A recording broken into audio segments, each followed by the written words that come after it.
السلام علیکم ورحمۃ اللہ وبرکاتہ نحمد ونصلی علی رسول الکریم اما بعد فاعوذ باللہ من الشیطان الرجیم بسم اللہ الرحمن الرحیم رب اشرح لی صدری ویسر لی امری واحلل عقدۃ من لسانی یفقهوا قولی رب زدنا علما رب زدنی علما رب زدنی علما اللهم فقہنا فی الدین اللهم انی اسألک علما نافعا ورزقا طیبا وعملا متقبلا آمین یا رب العالمین۔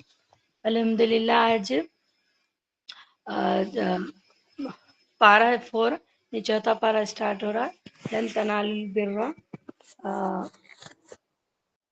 تنالوا البر حتی تنفقوا مما تحبون، جب تک تم اپنی پسندیدہ چیز سے اللہ تعالیٰ کی راہ میں خرچ نہ کرو گے ہرگز بھلائی نہیں پاؤ گے، اور تم جو کچھ خرچ کرو گے اسے اللہ تعالیٰ بخوبی جانتا ہے۔ یعنی کہ یعنی نیکی کے مطلب ہائی لیول پہ اگر پہنچنا ہے تو اعلیٰ درجے کی چیز اللہ تعالیٰ کی راہ میں خرچہ کرنا چاہیے۔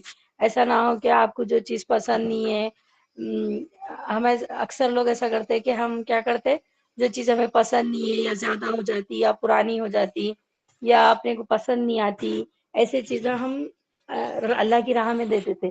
لیکن اللہ تعالیٰ کا قول یہ ہے کہ ہرگز تم نیکی کو نہیں پہنچ سکتے، یعنی اعلیٰ درجے کی، جب تک کہ تم اپنی کوئی پسندیدہ چیز خرچہ نہ کرو۔ اور ساتھ میں یہ یہودیوں کو بھی یہ تھا کہ یعنی یہود ہو نصارہ ہو جو بھی ہو، تم دین اسلام کو قبول نہیں کر سکتے جب تک یعنی وہ لوگ اپنا اسٹیٹس، شان و شوکت، لیڈرشپ، جب تک اس کو گیو اپ نہیں کریں گے تم اس وقت تک نیکو نہیں پہنچو گے۔ اور عام لوگوں کے لیے یہ ہے کہ اگر جو بھی صدقہ خیرات جو بھی اگر آپ اللہ کی راہ میں دے رہے ہیں تو وہ اچھے درجے کی دینا چاہیے۔ ایسا نہ ہو کہ اب اپنے کو کوئی چیز سمجھ میں نہیں آ رہی، بیکار ہے چلو دے دیں گے یہ بول کے، ایسا نہیں، بلکہ اچھی سے اچھی دے۔ اگر اپنے کو کوئی چیز کوئی ایسی دی ہے جو اپنے کو پسند نہیں ہے تو اپن لینا نہیں پسند کرتے نا، تو ایسی نہیں دینا چاہیے بلکہ اچھی بہتر چیز دینا چاہیے۔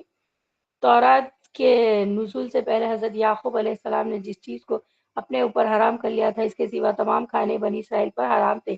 آپ کہہ دیجئے کہ اگر تم سچے ہو تو تورات لے آؤ اور پڑھ کر سناؤ۔ یعنی یہاں پہ ایک یہ تھا کہ حضرت یعقوب علیہ السلام کو کوئی بیماری ہوئی تھی، تو انہوں یہ نظر مان لیے تھے کہ اگر میں یہ بیماری سے اگر شفایاب ہو گیا میں، یعنی اللہ تعالیٰ میں کوئی اس بیماری سے شفا دی ہے تو میں اونٹ کا گوشت نہیں کھاؤں گا، بلکہ ایسی منت کر لیتے۔ تو یہ یعنی وہ شریعت میں یہ چیز جائز تھی، ایسا کہ کوئی چیز اپنے اوپر، حالانکہ اونٹ کا گوشت حلال ہے لیکن اس کو اپنے آپ پہ انہوں روک لیے تھے۔ تو بعد میں وہ لوگ کیا کریں گے، نہیں ہم بھی ایسے ہی کریں گے بول کے اس کو حرام کر لیے تھے۔ تو جیسا کہ یہ وہ پچھلی شریعت میں جائز تھا لیکن اب یہ جائز نہیں ہے۔ جیسا کہ ایک مرتبہ آپ صلی اللہ علیہ وسلم اپنے اوپر شہد کو حرام کر لیے تھے تو اللہ تعالیٰ اسی وقت منع فرما دیے، جو چیز اللہ تعالیٰ حرام کرے وہی حرام رہتی ہے، اور جو چیز اللہ تعالیٰ حلال کرے وہی چیز حرام رہتی ہے۔ اپنی طرف سے آپ کچھ بھی حلال حرام نہیں کر سکتے، یہ اللہ کے ہاتھ میں ہے۔ اللہ یعنی ہر شریعت اور ہر دور کے مطابق اللہ جو حکم دیے اسی کو فالو کرنا چاہیے۔ فمن افترى علی اللہ الکذب، اس کے بعد بھی جو لوگ اللہ تعالیٰ پر بہتان باندھے وہی ظالم ہے۔ یعنی کہ اللہ پر جھوٹ باندھنا کیا ہے، یعنی جو چیز اللہ تعالیٰ حرام ہی نہیں کرے یا خود اپنے سے کہہ رہے ہیں کہ یہ حرام ہے تو یہ ایک ظلم ہے۔ ظلم کیا ہے، جو چیز اللہ حرام ہی نہیں کرے اس کو اپن اپنے سے حرام قرار کر دینا، یہ بھی ایک ظلم ہے۔ اور کہہ دیجئے کہ اللہ تعالیٰ سچا ہے، تم سب ابراہیم حنیف کی ملت کی پیروی کرو جو مشرک نہ تھے۔ یعنی آپ کہہ دیجئے کہ جو ابراہیم علیہ السلام تھے ان کے دین کی پیروی، یعنی ان کے ملت کی پیروی کرو، کیونکہ ابراہیم علیہ السلام کا دین کیا تھا، اسلام تھا۔ وہ ایک سو تھے، یعنی مشرک بھی نہیں تھے، وہ نہ یہود تھے نہ نصارہ تھے۔ اللہ تعالیٰ کا پہلا گھر جو لوگوں کے لیے مقرر کیا گیا وہی ہے جو مکے میں ہے، جو تمام دنیا کے لیے برکت و ہدایت والا ہے۔ یعنی ان کے ایک اعتراض کا جواب یہاں پہ دے رہے ہیں کہ وہ لوگ جب قبلہ یعنی تبدیل ہوا تھا آپ صلی اللہ علیہ وسلم بیت المقدس کی طرف تقریباً 17-19 مہینے جو قبلہ کر کے پڑے تھے، اب کیا ہوا، پہلے تو آپ لوگ قبلہ بیت المقدس کی طرف منہ کر رہے تھے اور پھر مکے کی طرف ہو گئے۔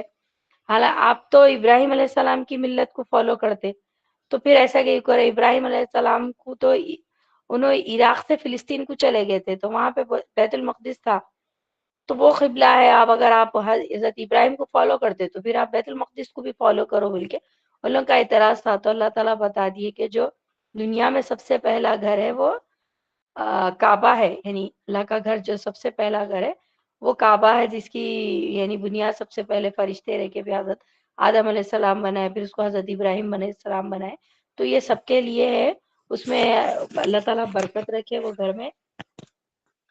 تو یہ ایسا نہیں ہے کہ یعنی وہ لوگ اعتراض کرتے تھے کہ تم لوگ کبھی ایسا کر رہے ہیں کبھی ویسا کر رہے ہیں. تو اللہ تعالیٰ یہاں پہ کلیریفیکیشن کر دیے کہ یہ اللہ تعالیٰ کا سب سے پہلا گھر ہے دنیا میں، جس میں کھلی کھلی نشانیاں ہیں. مقام ابراہیم ہے، اس میں جو آ جائے امن والا ہو جاتا ہے. اللہ تعالیٰ نے لوگوں پر جو اس کی طرف راہ پا سکتا ہو اس گھر کے حج فرض کر دیا، اور جو کوئی کفر کرے تو اللہ تعالیٰ اس سے بلکہ تمام دنیا سے بے پرواہ ہے. یعنی اس میں نشانی ہے روشن مقام، یعنی جو مقام ابراہیم، اگر ہم چاہے آپ عمرے کو یا حج کو کبھی گئے تو دیکھیے کہ وہاں پہ مقام ابراہیم کی جو نشانی ہے، یعنی جو ان کے یعنی حضرت ابراہیم کے قدموں کے جو نشان ہیں آج بھی موجود ہے. تو یہ اس کی دلیل ہے، یعنی کہ سب لوگوں کے لیے اس کو مرکز بنا دیا اللہ تعالیٰ، پھر اس میں برکت رکھ دی. پھر دوسری دلیل یہ ہے کہ یہ ہدایت کا سامان ہے، یہاں سے ہدایت ملتی ہے. اور یعنی حضرت ابراہیم علیہ السلام کی دعا تھی نا، جہالت کے دور میں بھی اگر کوئی کسی کا یعنی کسی کے باپ کا قاتل ہو، کسی کا بھی اگر قاتل بھی نظر آ جاتا تو وہ کعبے میں اس کو قتل نہیں کرتے تھے. یعنی کہ یہ ایسی پرامن جگہ ہے کہ یہاں پر یعنی آپ امن میں رہ سکتے. اور جو کوئی اس گھر کا حج کر سکتے، یعنی یہاں پہ حج کی فرضیت بھی بتا دی ہے کہ لوگوں پر حج کرنا، یعنی جو اس کی شرائط ہے. ایک تو اس کی استطاعت رکھنے والا ہی جا سکتا نا، پھر دوسرا سواری کا خرچ رہنا، آنے جانے کا جو ایفورٹ کر سکتے ہیں ان کو پہلے سب سے پہلے حج کر لینا چاہیے. یعنی یہ شوق کی بات ہے، انسان کو جس چیز سے محبت ہوتی ہے اس کے گھر جانے کا بھی شوق ہوتا ہے نا، جس سے محبت ہوتی ہے تو اس کے گھر کو بھی جانے کا شوق رہتا ہے انسان کو. تو اگر اللہ سے محبت ہے تو پھر اللہ کے گھر کو جانے کا بھی، اس کے گھر کا دیدار کرنے کا بھی شوق ہونا چاہیے. آپ کہہ دیجئے کہ اہل کتاب تم اللہ تعالیٰ کی آیتوں کے ساتھ کفر کیوں کرتے ہو؟ جو کچھ تم کرتے اللہ تعالیٰ اس پر گواہ ہے. یعنی اہل کتاب یعنی ان کو معلوم ہے یہ دین برحق ہے، آپ صلی اللہ علیہ وسلم سچے نبی ہے، سب معلوم ہونے کے باوجود بھی یہ لوگ انکار کرتے تھے. ان اہل کتاب سے کہو کہ تم اللہ تعالیٰ کی راہ سے لوگوں کو کیوں روکتے ہو اور اس میں عیب ٹوٹلتے ہو، حالانکہ تم خود شاہد ہو اللہ تعالیٰ تمہارے اعمال سے بے خبر نہیں. یعنی خود بھی رکتے تھے اور دوسروں کو بھی یعنی خود بھی ایمان نہیں لاتے تھے اور دوسرے لوگوں کو بھی روکتے تھے اللہ دین کے راستے سے. تو حالانکہ تمہیں کو معلوم ہے یہ سب کچھ صحیح ہے، سچ ہے، تم خود اس پہ گواہ ہو، پھر بھی ایسا کیوں کرتے ہو؟ اے ایمان والو، اگر تم اہل کتاب کی کسی جماعت کی باتیں مانو گے تو وہ تمہیں تمہارے ایمان لانے کے بعد مرتد کافر بنا دیں گے. اب یہاں اہل ایمان والوں کو یعنی جو لوگ ایمان لا لیے، جو کمزور مسلمان تھے جب اس دور میں، تو لوگوں کو بھی ایسا اللہ تعالیٰ سمجھ لیے کہ ایک وارننگ دے رہے کہ اے ایمان والو، اگر یعنی ان کی کوئی بھی جماعت کی اگر آپ بات مانیں گے تو یہ لوگ یا تو آپ کو مرتد کر دیں گے یا کافر یعنی کافر بنا دیں گے، تو ان کی بات مت مانو. ظاہر ہے کہ تم کیسے کفر کر سکتے ہو باوجود یہ کہ تم پر اللہ تعالیٰ کی آیتیں پڑھی جاتی ہیں اور تم میرے آپ صلی اللہ علیہ وسلم موجود ہے. جو شخص اللہ تعالیٰ کے دین کو مضبوط تھام لے تو بے شک اس سے راہ راست دکھائی جائے گی. یعنی تم کیسے کفر کر سکتے جب تمہارے سامنے آیتیں پڑھی جا رہی، جب آپ صلی اللہ علیہ وسلم ان کے سامنے یعنی ان کے اندر موجود تھے، سب کچھ دیکھ رہے، سب کچھ ہے، قرآن و سنت سب نظر آ رہا، پھر بھی کیا ہے ہدایت کے راستے پہ نہیں ہے. تو اللہ تعالیٰ ایسے کوشچن کر رہے وہ لوگ سے کہ تمہارے کو سب کچھ حقیقت نظر آ رہی، ہر چیز نظر آ رہی، پھر اس کے باوجود بھی ایسا کرتے. یعنی اس آیت سے یہ پتہ چلتا کہ جو ان دو چیزوں یعنی قرآن اور سنت سے جڑ جانا چاہیے.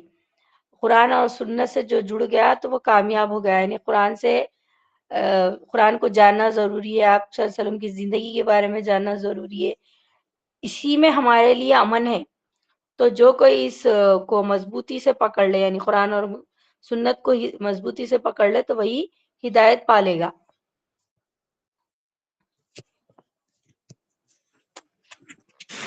اے ایمان والو، اللہ تعالیٰ سے ڈرو جتنا اس سے ڈرنا چاہیے، اور دیکھو مرتے دم تک مسلمان نہیں رہنا۔ یعنی یہاں پر یہ بتا دیے کہ ایمان والو تم ہمیشہ اللہ سے ڈرتے رہنا چاہیے۔ یعنی ڈر کیا ہے؟ ڈر کی وجہ سے، یعنی خوف، تقویٰ کیا ہے؟ اللہ کا خوف رہیں گا، ڈر رہیں گا تو ہی انسان نیک کام کر سکتا۔ جب تک انہیں نیک کام نہیں کر سکتا جب تک کہ وہ اللہ سے ڈرتا نہیں۔ اور تم اس حال میں ہی مرو کہ تم مسلمان ہو، یعنی جب تمہاری موت آئے تو تم فرما بردار ہی رہنا چاہیے۔ تو موت کا وقت تو کسی کو بھی نہیں معلوم کہ موت کب آتی، کیا کوئی بھی اس سے یعنی واقف نہیں ہے کہ انسان کی کب آتی۔ اگر ہم یعنی نافرمانی میں زندگی گزار رہے ہیں، اللہ نہ بولے نعوذ باللہ، اگر اسی حالت میں اگر ہم کو موت آ گئی تو پھر کیا ہوگا؟ ہم فرما بردار نہ رہے۔ تو اللہ تعالیٰ فرما رہے ہیں کہ تم ہمیشہ اللہ سے ڈرتے رہے، یعنی اللہ کا ڈر، خوف، تقوی اختیار کرے۔ تو کبھی بھی اگر موت بھی آئی، ہم اگر اس حال میں یعنی اللہ کی رضامندی میں ہے، اللہ ہم سے راضی ہے، اس حال میں اگر ہماری موت آ گئی تو بھی الحمدللہ، یعنی کہ ہم جنت میں جا سکتے۔ لیکن ہم نافرمانی کی زندگی گزار رہے ہیں، چلو آج نہیں، کل نہیں، پھر نیکی آج نہیں، کل سے کریں گے، اب کریں گے، جب کریں گے، میں وقت گزرتے جا رہا، پتہ نہیں موت آ گئی، اچانک موت آ گئی، پھر پتہ نہیں چلا، چلے گئے، تو پھر ہم نافرمانی کی زندگی میں ہماری موت آ گئی۔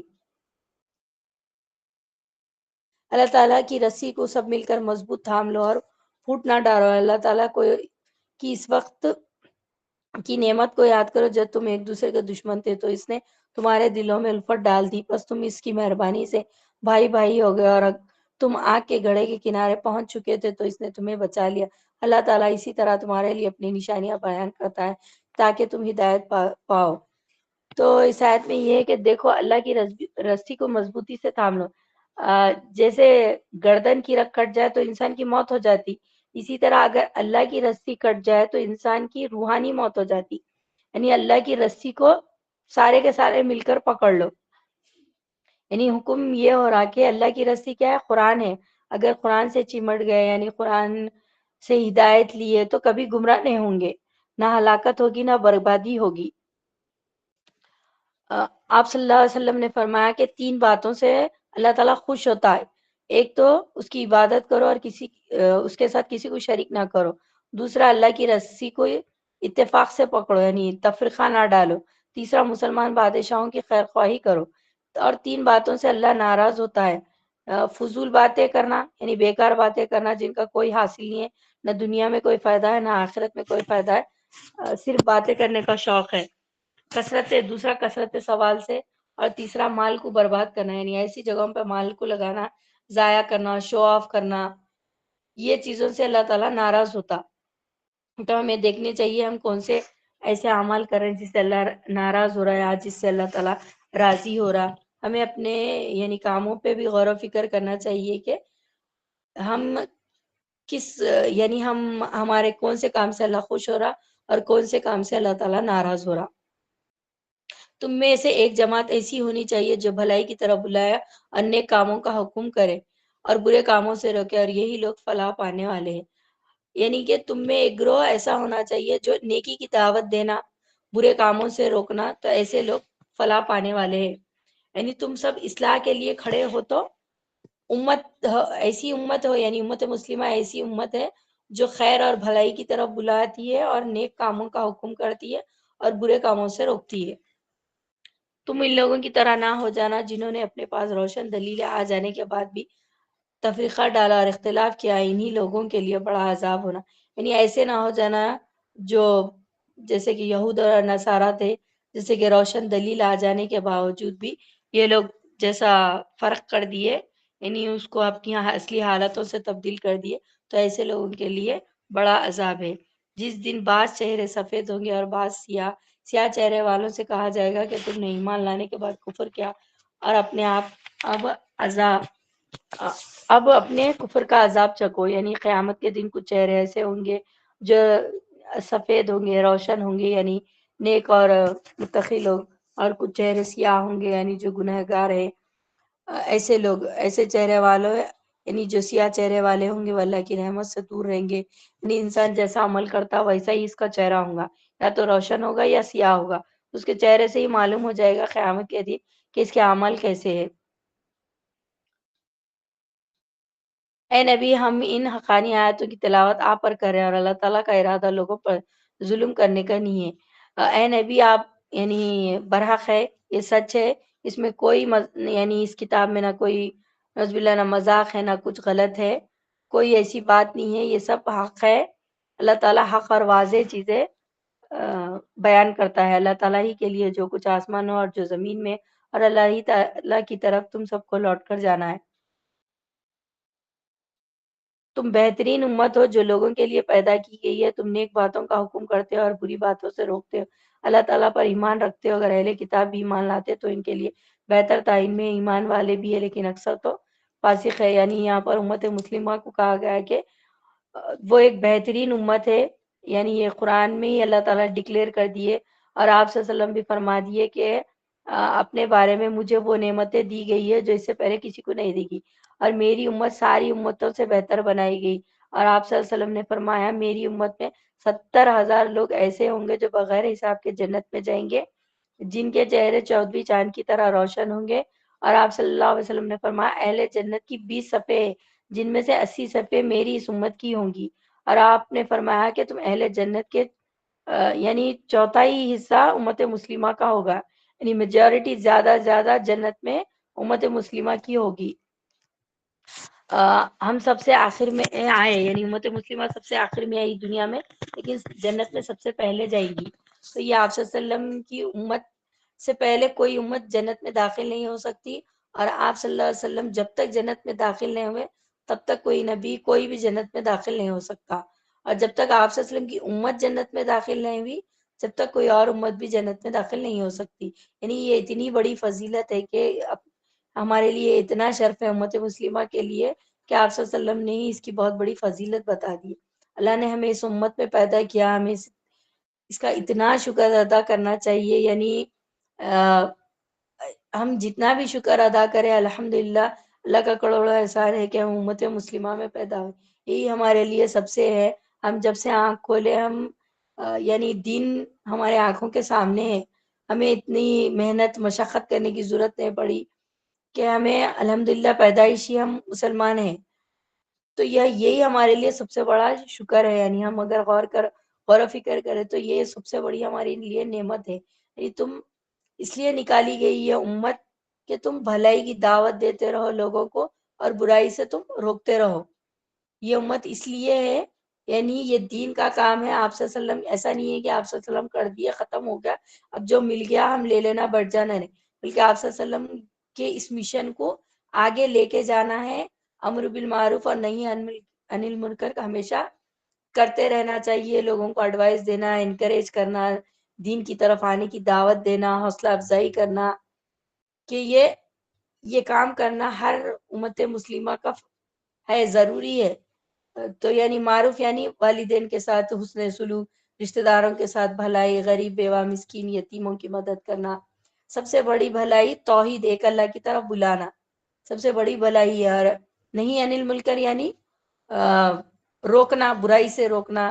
کبھی اگر کوئی زیادہ وہ ہے تو اس کو ڈانٹ کے یا سمجھا کے پیار سے روکنا ایسا ہو جو اس کے دل کو چھو جائے. یعنی اگر کوئی آپ کے سامنے کوئی غلط کام کرا تو سب سے پہلے اس کو جتنا ہو سکے اپنے سے سمجھانا چاہیے، اچھے سے اچھا روکنا چاہیے. اگر کچھ ایسے ناگوار حالات ہے یعنی کچھ ایسا ہے تو پھر اس کو یعنی ہم اپنے سامنے اگر کوئی گناہ ہو رہا تو اس کو روکنے کا بھی حکم ہے. یعنی یہ امت مسلمہ اس وجہ سے ہے کہ یہ نہیں انل منکر اور امر بالمعروف کا حکم کرے. یہ تمہیں ستانے کے سوا اور زیادہ کچھ ضرر نہیں پہنچا سکتے. اگر لڑائی کا موقع آ جائے تو پیٹ موڑ لیں گے، پھر مدد نہ کیے جائیں گے. یعنی یہ لوگ آپ صلی اللہ علیہ وسلم کو جو تکلیفیں دیتے تھے یہ کچھ بھی نہیں ہے، بلکہ بس آپ کو ستانے کا کام ہے. یعنی جیسے آپ اس وقت یہ جو یہودی سازش کرتے تھے آج بھی وہی کرتے یہ لوگ، تو یہ کچھ بھی نہیں ہے بلکہ بس آپ کو تکلیف دینا ہے. ان پر ہر جگہ ذلت کی مار پڑی، اللہ یہ کہ اللہ تعالیٰ کی یا لوگوں کی پناہ میں ہو، یہ غضب الہی کے مستحق ہو گئے اور ان پر فخری ڈال دی گئی ہے، اس لیے کہ یہ لوگ اللہ تعالیٰ کی آیتوں سے کفر کرتے تھے اور بے وجہ انبیاء کو قتل کرتے تھے۔ یہ بدلہ ہے ان کی نافرمانی اور زیادتیوں کا، یعنی یہ ان کے اوپر ذلت ایسی طاری ہو گئی کہ کیسی، ایک تو دو طریقے ہیں ان کے، ایک اللہ کی رسی، یعنی ذلت سے کس طریقے سے نکلتے اس کے دو راستے، یا تو اللہ کی رسی کو مضبوطی سے تھام لے یا لوگوں سے تعلق صحیح کر لے، یا تو مسلمان ہو جائے یا پھر لوگوں کے سروائیول میں آ جائے، یعنی لوگوں کا سہارا لے لے، جیسے یہودی آج عیسائیوں کے سہارے لیتے ویسٹ میں۔ یعنی یہودیوں کا ایسا حال ہے، ہمیشہ کسی نہ کسی کا سہارا لے کے ہی وہ آگے بڑھتے، کیونکہ ان کے اوپر اللہ تعالیٰ کا غضب ہوگا، ان کے اوپر محتاجی آ گئی، اب ان کی کوئی ویلیو نہیں ہے، بس یہ لوگ ہمیشہ کیا ڈھونڈتے، کسی نہ کسی کو پکڑ کے آگے جانے کا دیکھتے۔ یہ سارے کے سارے ایک سا نہیں، بلکہ ان اہل کتاب میں ایک جماعت حق پر قائم رہنے والی بھی ہے، جو راتوں کے وقت بھی ہے کلام اللہ کے کلام کی تلاوت کرتے ہیں اور سجدے بھی کرتے ہیں۔ یعنی ان میں بھی بعض لوگ اچھے ہیں، جیسے ہر زمانے میں سارے لوگ ایسے نہیں تھے، یعنی آپ صلی اللہ علیہ وسلم کے زمانے میں بھی کچھ یہودی مسلمان ہو گئے تھے، اچھے تھے، بعض لوگ اچھے بھی تھے، اس میں ایسا نہیں ہے کہ سبھی خراب تھے، بلکہ کوئی اچھے بھی تھے جو راتوں میں اللہ کی عبادت کرتے اور سجدے بھی کرتے تھے۔ یہ اللہ تعالیٰ پر اور قیامت کے دن پر ایمان بھی رکھتے تھے، بھلائیوں کا حکم بھی کرتے تھے، برائیوں سے روکتے تھے اور بھلائی کے کاموں میں جلدی کرتے تھے، یہ نیک بخت لوگوں میں سے۔ یعنی ان کی کوالٹی بتائی گئی، جو اچھے تھے، جو صحیح یہودی تھے، ان کی کوالٹیز یہاں پر اللہ تعالیٰ بتائے کہ یہ لوگ بھی ایسا کرتے تھے۔ یہ جو کچھ بھی بھلائیاں کرے ان کی ناقدری نہ کیجیے گا، اور اللہ تعالیٰ پرہیزگاروں کو خوب جانتا ہے۔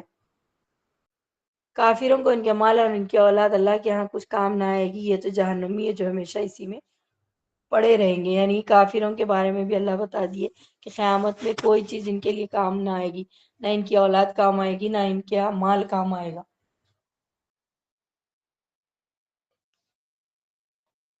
یہ کفار جو خرچ اخراجات، اس کی مثال ایسی ہے کہ ایک تند ہوا چلی جس سے پارا تھا، جو ظالموں کی کھیتی پر پڑا اور اسے تہس نہس کر دیا۔ اللہ تعالیٰ نے ان پر ظلم نہیں کیا، بلکہ وہ خود اپنی جانوں پر ظلم کرتے ہیں۔ یعنی اللہ تعالیٰ ہر ایک چیز کی مثال دیتے، قرآن میں اکثر مثالیں ہیں، ایسی مثالیں ان لوگوں کی ایسی ہے جو دنیا کی زندگی میں خرچ کرتے ہیں۔ ان کی مثال ایسی ہے جیسے ہوا ہے جس میں سخت سردی ہے، وہ پہنچتی ہے کھیتی کو، یعنی تیز ہوا ہے، سمجھو سردی ہے فل تیز، تو ابھی انہوں نے ظلم کیا اپنے آپ پر، تو وہ کھیتی تباہ ہو گئی، یعنی تیز ہوا چلی، کھیتی ان کی برباد ہو گئی۔ یعنی دنیا میں تو لوگ خرچہ کر بھی لیے، بیکار ہے ان کا خرچہ کرنا۔ یعنی اللہ تعالیٰ ایسی مثالیں دے کے بتا دیے کہ دنیا میں چاہے کتنے بھی نیک عمل کر لو، یہ سب ان کے رائے گا جائیں گے، یعنی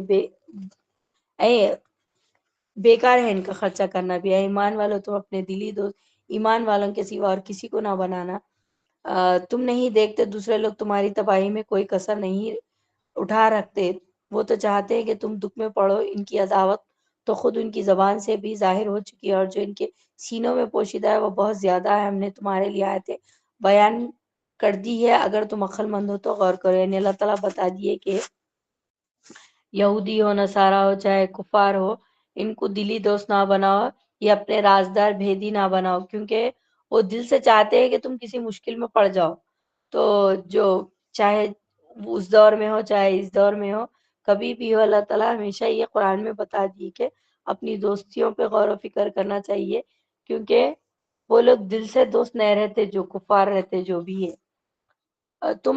تم تو انہیں چاہتے ہو اور وہ تم سے محبت نہیں رکھتے، تم پوری کتاب کو مانتے ہو وہ نہیں مانتے، پھر محبت کیسی؟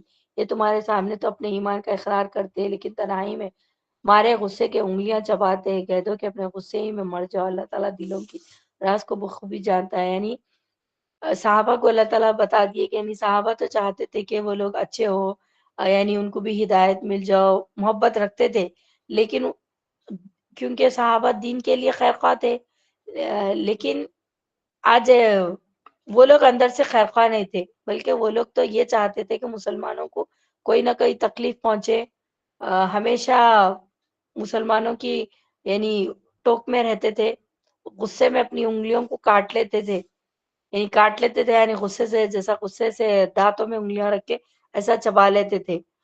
تو یہ یعنی کہ امت صحابہ سے ان کو زیادہ دشمنی تھی سب. تمہیں اگر بھلائی ملے تو یہ ناخوش ہوتے ہیں، ہاں اگر برائی پہنچی تو خوش ہوتے ہیں.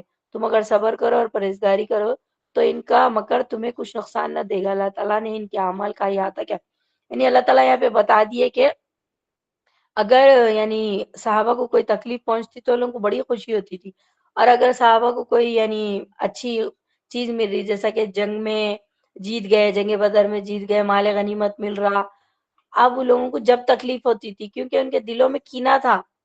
یعنی انسان کا دوست وہی ہوتا ہے جو اس کی خوشی میں خوش ہوتا اور غم میں غمگین ہوتا. دوستی کی اصلیت پتہ کب چلتی؟ جب ہی معلوم ہوتی اگر آپ کوئی خوش ہے، اگر ہم کو کوئی تکلیف ہے تو اگر آپ اس سے کوئی خوش ہو رہا تو جب بھی سمجھ سکتے کہ جو ہے یہ تو ہمارا دشمن ہے، ہم کو تکلیف پہنچی تو اس کو خوشی ہو رہی، بلکہ ہم خود بھی سمجھ سکتے. تو اللہ تعالیٰ بھی یعنی صحابہ کو بتا دیے کہ یہ تمہاری خوشی میں خوش نہیں ہوتے، بلکہ تمہاری جماع کو خوشی ہوئی ملی تو ان لوگوں کو تکلیف ہوتی، اور اگر صحابہ کو کوئی تکلیف پہنچی تو ان لوگوں کو بڑی خوشی ہوتی تھی. تو اللہ تعالیٰ بتا دیے یہ، یعنی ان لوگوں کی کوالٹیز بتا دیے کہ یہ لوگ کس طریقے سے صحابہ کے ساتھ کرتے تھے. اے نبی اس وقت کو بھی یاد کرو جب صبح ہی صبح اپنے گھر سے نکل کر مسلمانوں کو میدان جنگ میں لڑائی کے مورچوں پر باقاعدہ بٹھا رہے تھے. اللہ تعالیٰ سننے اور جاننے والا.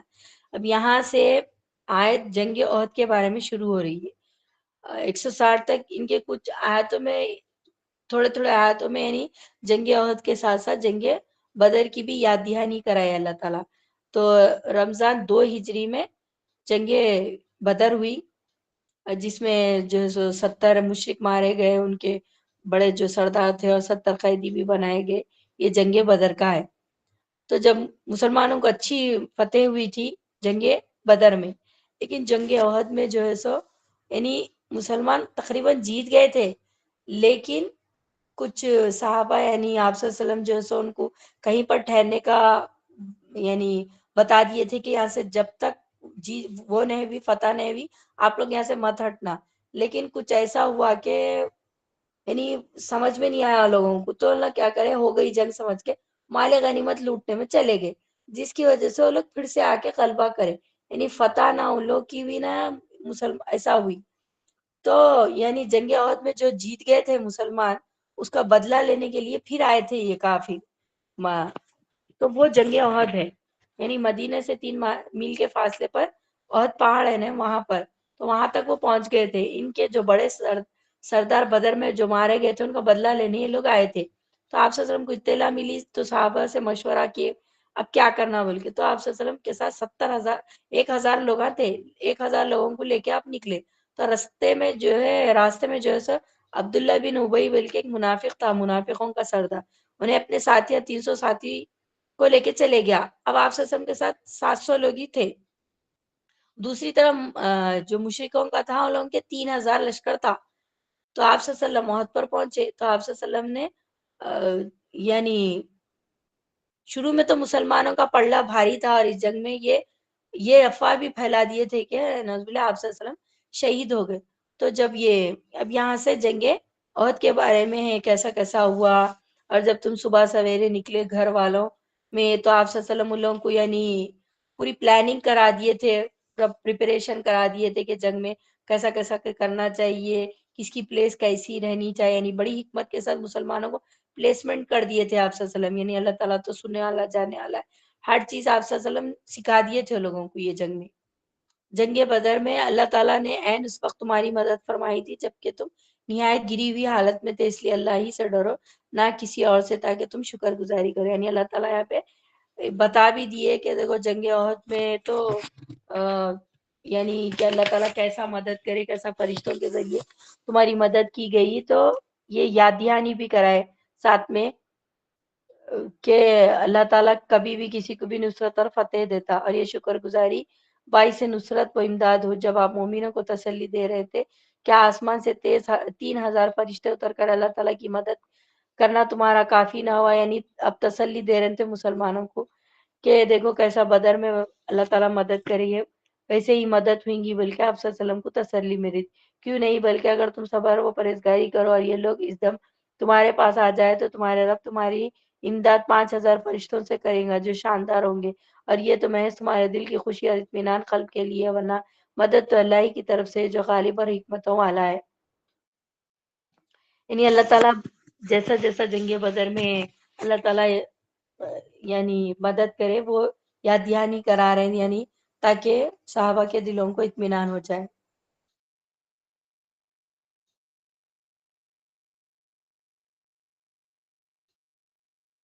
اے نبی آپ کے اختیار میں کچھ نہیں، اللہ تعالیٰ چاہے تو ان کی توبہ قبول کرے یا عذاب دے، کیونکہ وہ ظالم ہے۔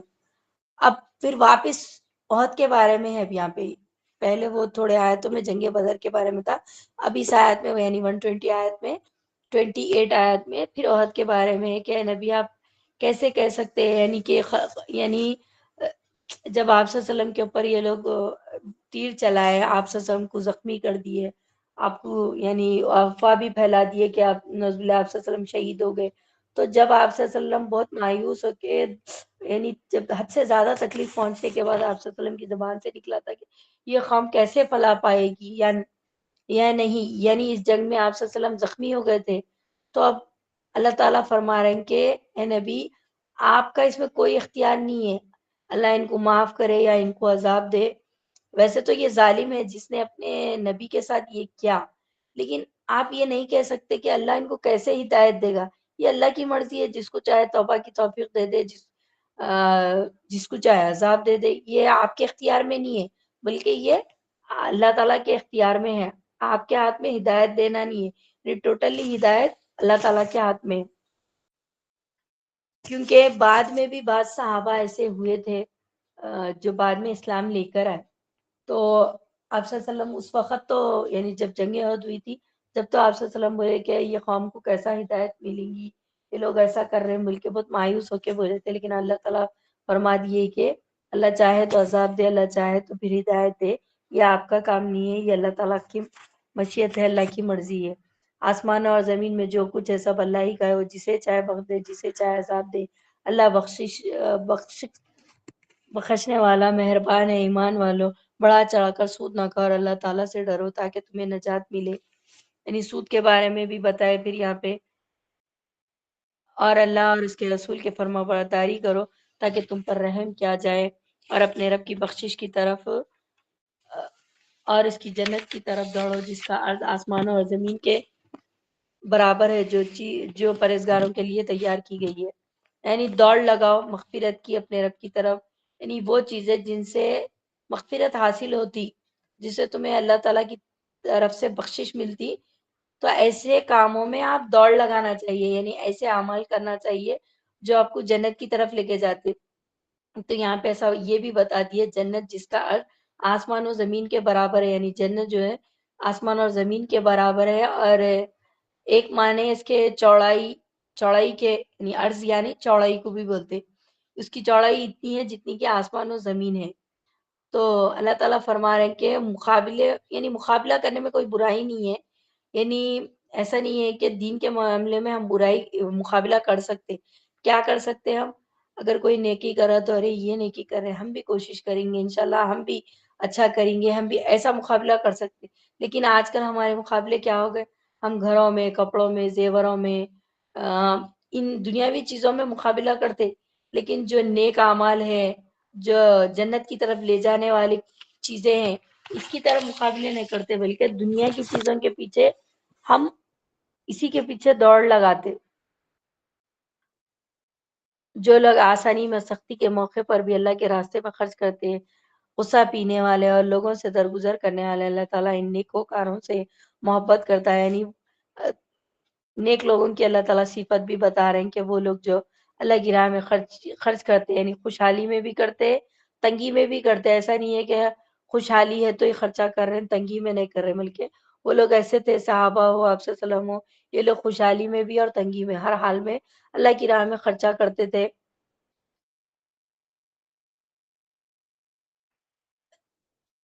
تو یعنی ہر حال میں اللہ کی راہ میں خرچہ کرنا چاہیے، اور غصہ پینے والے، یعنی جب غصہ آ جاتا، ہر انسان کو غصہ آتا نا، نہیں ایسا نہیں ہے کہ کوئی انسان ایسا ہے اس کو غصہ ہی نہیں آتا، بلکہ ہر انسان کو غصہ آتا، غصہ آنا ہے، لیکن جب دین کی بات ہو یعنی دین کی حمایت کی بات ہو، وہ غصہ وہ ہے یعنی جس میں انسان ایسا بے قابو ہو جا رہا کہ اس کو پتہ ہی نہیں کہ وہ کون ہے، کیا بول رہا. یعنی ایسا غصہ نہیں آنا چاہیے کہ انسان آپے سے باہر ہو جاتے، بولتے نا کہ اس کو یاد ہی نہیں انہیں کیا بول رہا، کس سے بول رہا. تو ایسا بھی غصہ آنا نہیں چاہیے، بلکہ درگزر کرنے والے، معاف کرنے والے. یعنی آپ صلی اللہ علیہ وسلم تھے، جیسے کہ کئی چیزیں آپ صلی اللہ علیہ وسلم کو ناگوار گزرتی، تب بھی آپ صلی اللہ علیہ وسلم جو ہے سو درگزر کرتے تھے. جب ان سے کوئی ناشائستہ کام ہو جائے یا کوئی گناہ کر بیٹھے تو فوراً اللہ کا ذکر اور اپنے گناہوں کے لیے استغفار کرتے. اللہ تعالیٰ کے سوا اور کون گناہوں کو بخش سکتا ہے، اور وہ لوگ باوجود علم کے کسی برے کام پر اڑ نہیں جاتے. یعنی اگر کوئی غلطی کسی سے ہو جائے، کوئی گناہ ہو جائے، تو فوراً اللہ کا ذکر کر کے اپنے گناہوں سے استغفار کرتے تھے. اگر صحابہ سے بھی اگر کبھی کوئی غلطی ہو جاتی تو فوراً سب سے پہلے کیا کرتے تھے، گناہوں کا، اللہ کا ذکر کرتے تھے اور اپنے گناہوں کی معافی مانگتے تھے. اس سے یہ بھی ہے کہ اگر آپ کے پاس دین کا علم ہے، اگر اپنے کو غصہ آ رہا، چاہے اپنے سے کوئی غلطی بھی ہو رہی، کوئی ایسی چیز ہو گئی اپنے سے، یعنی کوئی گناہ بھی ہوگا، اگر علم ہے تو یہ علم کیا کرتا، اپنے کو یاد دہانی کراتا ہے. یعنی قرآن ہے، اللہ کا ذکر ہے، اپنے کو یاد دہانی آتی کہ ارے نوز باللہ ہمارے ساتھ، یعنی میرے سے یہ غلطی ہو گئی، تو اب اس کو کیسا کرنا چاہیے. تو اسی وجہ سے سب سے پہلے ہمیں دین کا علم لینا چاہیے. اگر دین کا علم رہے گا ہی تو ہم سمجھ سکتے کہ کیا چیز غلط ہے، کیا چیز بری ہے. اب غصہ آ رہا تو غصے میں بے دھڑک جو چاہے بولتے رہے، جس کو یعنی کسی کی بھی دل آزاری کر رہے، کسی کو بھی تکلیف دے رہے، پھر بعد میں ہم ریئلائز کرتے ارے ہم کہیں کو بولے کہ ایسا نہیں بولنا تھا. تو کب ہوتا ہے؟ جب آپ کے پاس علم ہے، اپنا علم اپنے کو یاد دلاتا کہ ارے قرآن میں تو یہ ہے، حدیث میں یہ ہے. قرآن میں اللہ تعالیٰ فرما دیے کہ غصے کو پینا، درگزر کرنا. اگر تم لوگوں کو معاف نہیں کریں گے تو قیامت کے دن اللہ تعالیٰ آپ کو کیسا معاف کریں گے. پھر اللہ تعالیٰ میرے کو بھی قیامت میں معاف نہیں کریں گے. یہ ساری چیزیں کب یاد آتی؟ جب اپنے پاس علم رہتا. جب اپنے پاس خود ہی علم نہیں ہے تو ہم اپنے آپ کو بھی یعنی روک نہیں سکتے. جب تو اسی لیے دین کا علم لینا بہت زیادہ ضروری ہے. تم سے پہلے بھی ایسے واقعات گزر چکے ہیں، تو زمین میں چل پھر کر دیکھ لو آسمانی تعلیم کے جھٹلانے والوں کا کیا انجام.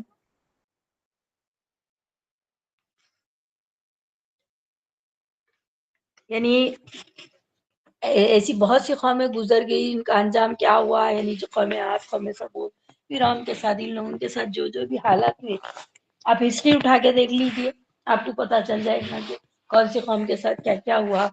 تو تم دیکھو ان کا انجام کیسا کیسا ہوا. بلکہ اللہ تعالیٰ بتائے ہم بھی عبرت کے لیے، یعنی جو بھی یہ قرآن میں واقعات بیان کیے جاتے ہیں، یہ اسی لیے بیان کیے جاتے ہیں کہ تاکہ انسان اس سے نصیحت حاصل کر سکے.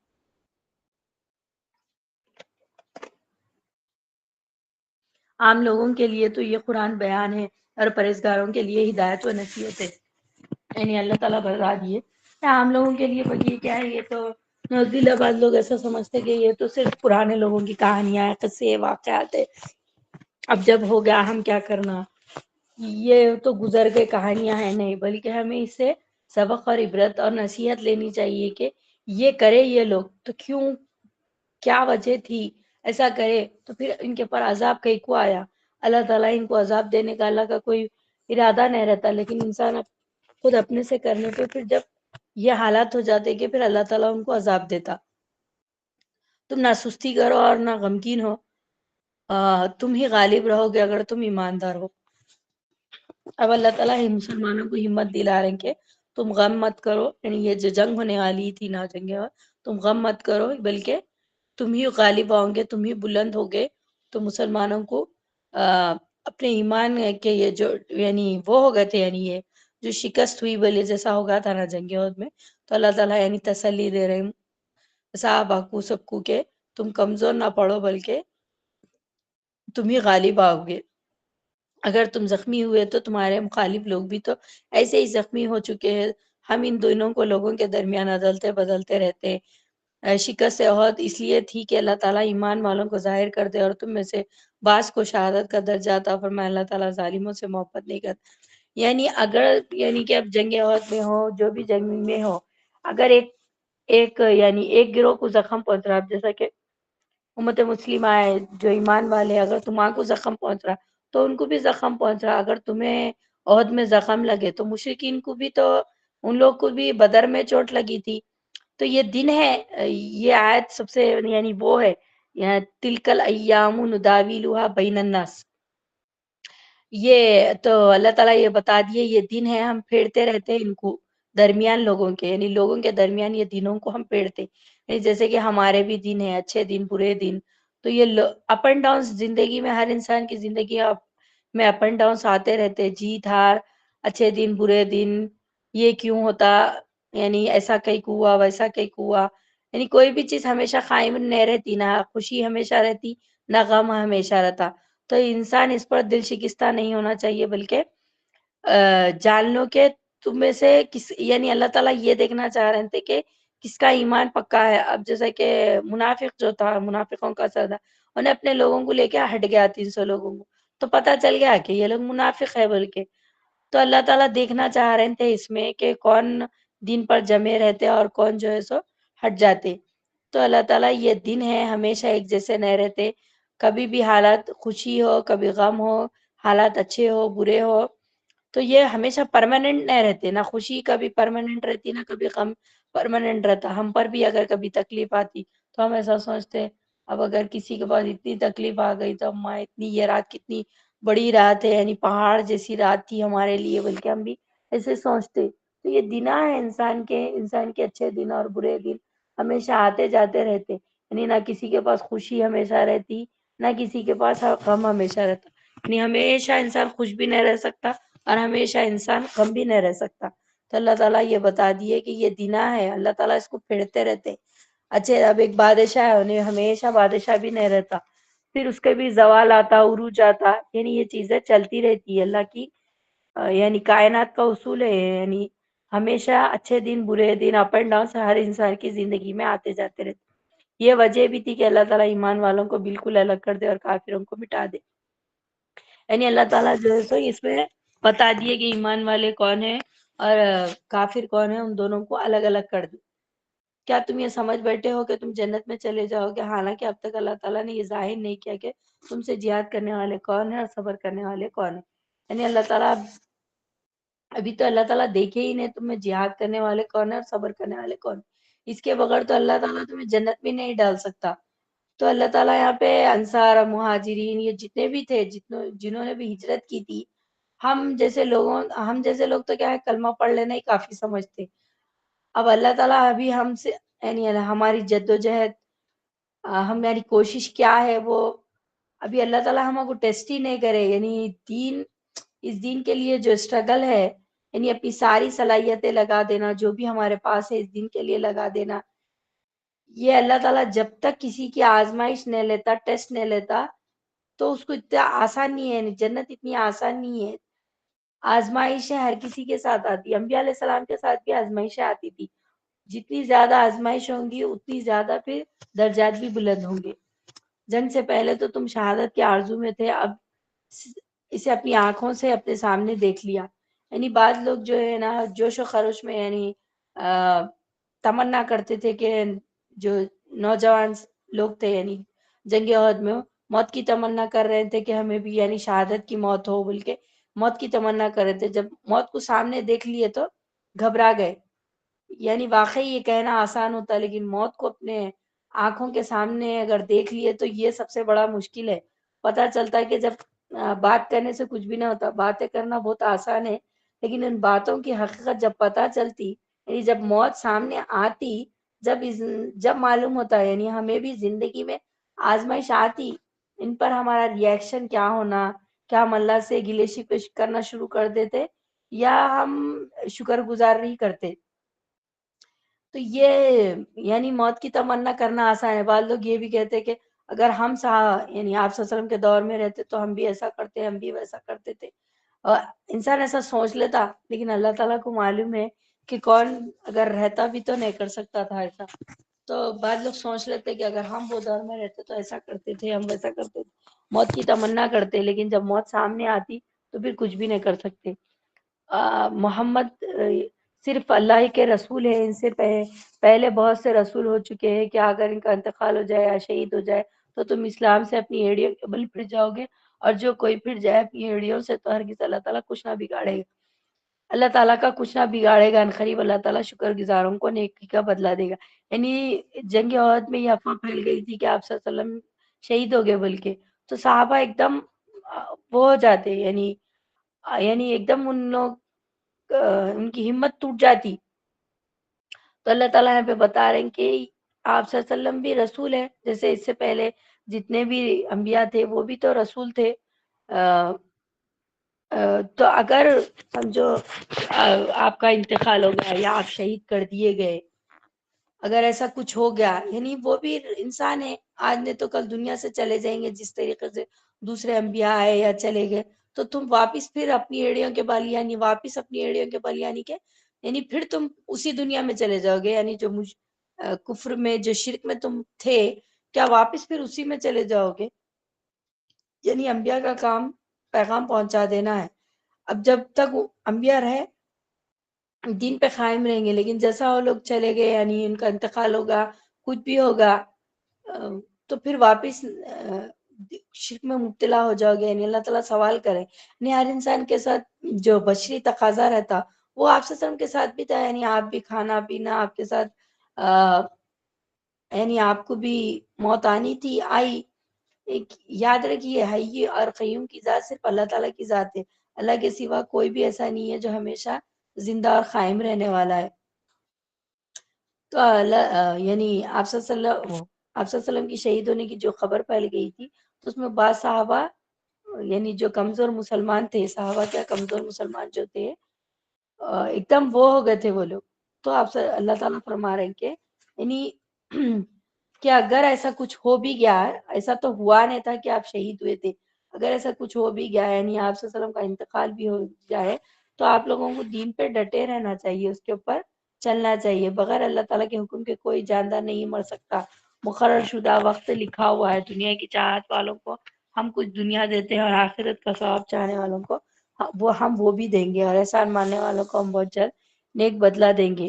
یعنی یہاں پر اب موت کے بارے میں بتایا گیا کہ کل نفس ذائقۃ الموت، یعنی ہر نفس کو موت کا مزہ چکھنا ہے۔ جب کوئی موت اللہ کے اذن کے بغیر نہیں آ سکتی، تو پھر کسی کی موت پر اللہ کے ساتھ، یعنی اگر بعض لوگوں کا ایسا گلا رہتا نا کہ اگر کسی کی سڈن ایسی ڈیتھ ہو گئی، سمجھو آپ کے کوئی ریلیٹیوز ہے، قریبی رشتہ دار ہے، تو اکثر لوگوں کا کیا رویہ رہتا، گلا شکوے شروع ہو جاتے، اللہ کے ساتھ ہی گلے شکوے شروع کرنا، برا بھلا کرنا شروع ہوتا ہے، ایسا کہ ہوا، ایسا کیسا موت آ گئی۔ موت صرف اللہ کے اذن سے آتی، چاہے ایکسیڈنٹ ہو، بیماری ہو، اگر کوئی وار سے بھی مار دیے، تو موت جب تک لکھے نہیں گئی اس وقت تک موت نہیں آتی۔ یعنی جب بچہ ماں کے پیٹ میں ہوتا تو اس وقت ایک فرشتہ آتا اور اس کو موت کا وقت لکھ دیتا، تو اسی وقت اس کو موت آتی۔ اس سے 1 منٹ پہلے کوئی بھی فرشتہ اس کو 1 منٹ پہلے بھی اس کی روح نہیں نکال سکتے، جو وقت اللہ مقرر کر دیے اسی وقت اس کو موت آتی۔ یعنی موت سے انسان کو ڈرنا نہیں چاہیے، یعنی کسی کو اگر موت آنی نہیں ہے تو کوئی اس کو مار ہی نہیں سکتا۔ یعنی مومن کیا ہے، نڈر ہوتا، ڈرپک نہیں ہوتا، موت کا خوف نہیں ہوتا مومن کو۔ اللہ نے جو لکھا ہے اس کے اذن کے بغیر کوئی مر نہیں سکتا۔ جب یہ پتہ چل جاتا تو پھر جب کوئی مصیبتیں مسئلے آ بھی جائے تو پھر برداشت کرنا آسان ہو جاتا ہے۔ تو اس لیے کہ پتہ چلتا ہے کہ مرنا تو برحق ہے، لیکن موت سے ڈرنا بھی نہیں چاہیے۔ ایک نہ ایک دن تو ہر کسی کو مرنا ہے، موت تو برابر آنے والی ہے، آتی رہے گی۔ بہت سے نبیوں کے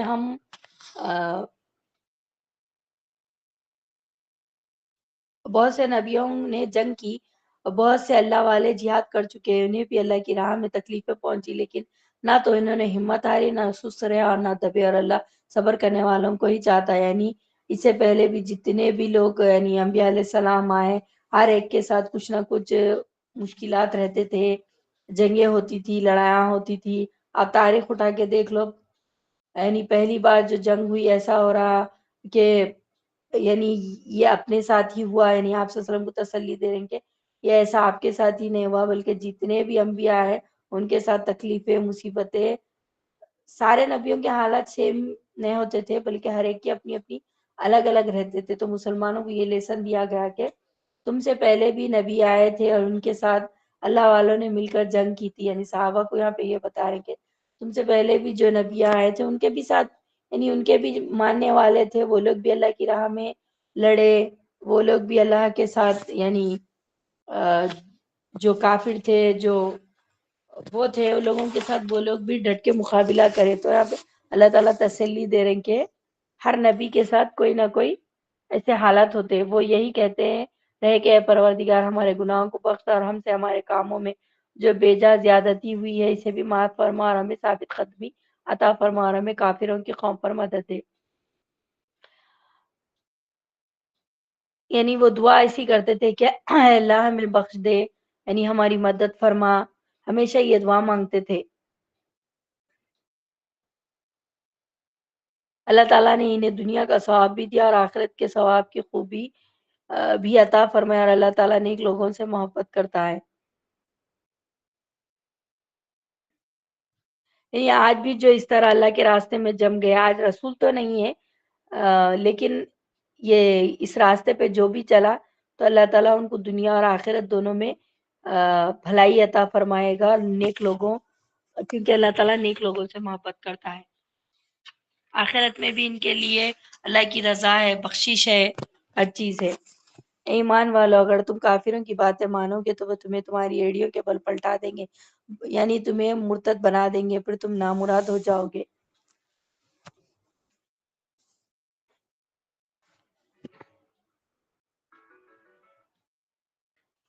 یعنی یہ اللہ تعالیٰ ایمان والوں کو بتا رہے ہیں کہ اگر تم کافروں کی بات مانو گے تو یہ لوگ پھر سے آپ لوگوں کو پلٹا کے واپس جو ہے سو مرتد کر دیں گے، اور جس کی وجہ سے تم لوگ نامراد ہو جاؤ گے.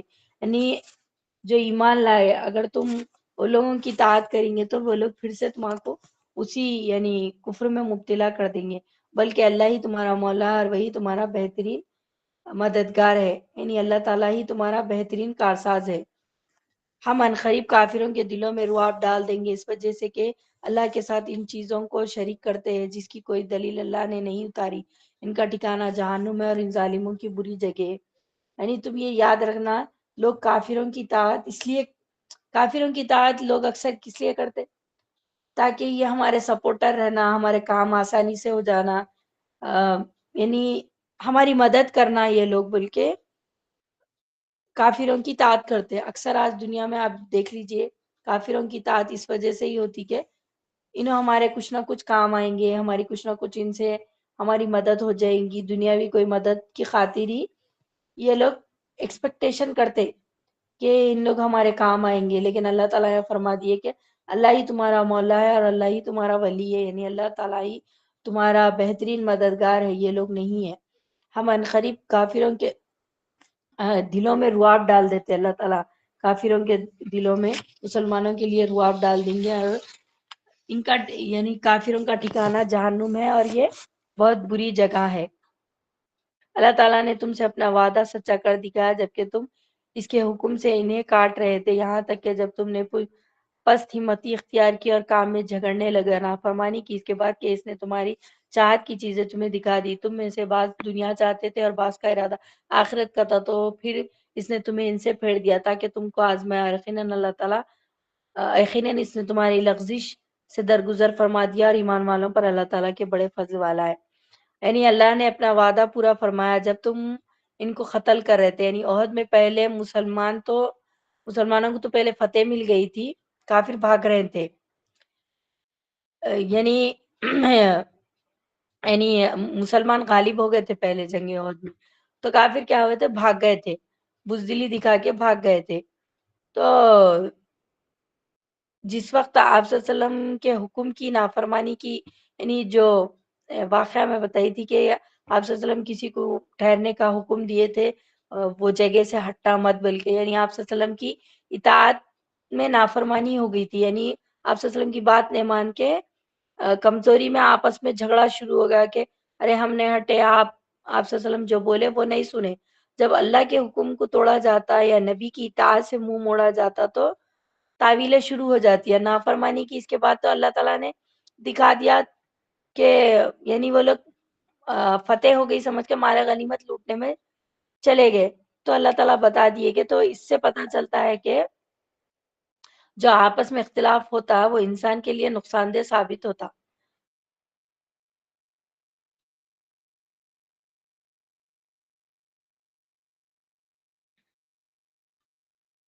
جب کہ تم چڑھے جا رہے تھے اور کسی طرف توجہ تک نہیں کرتے تھے اور اللہ کے رسول تمہیں تمہارے پیچھے سے آواز دے رہے تھے، پس تم غم پر غم پہنچا تاکہ تم فوج شدہ چیز پر غمگین نہ ہو، نہ پہنچنے والی تکلیف پر اداس ہو.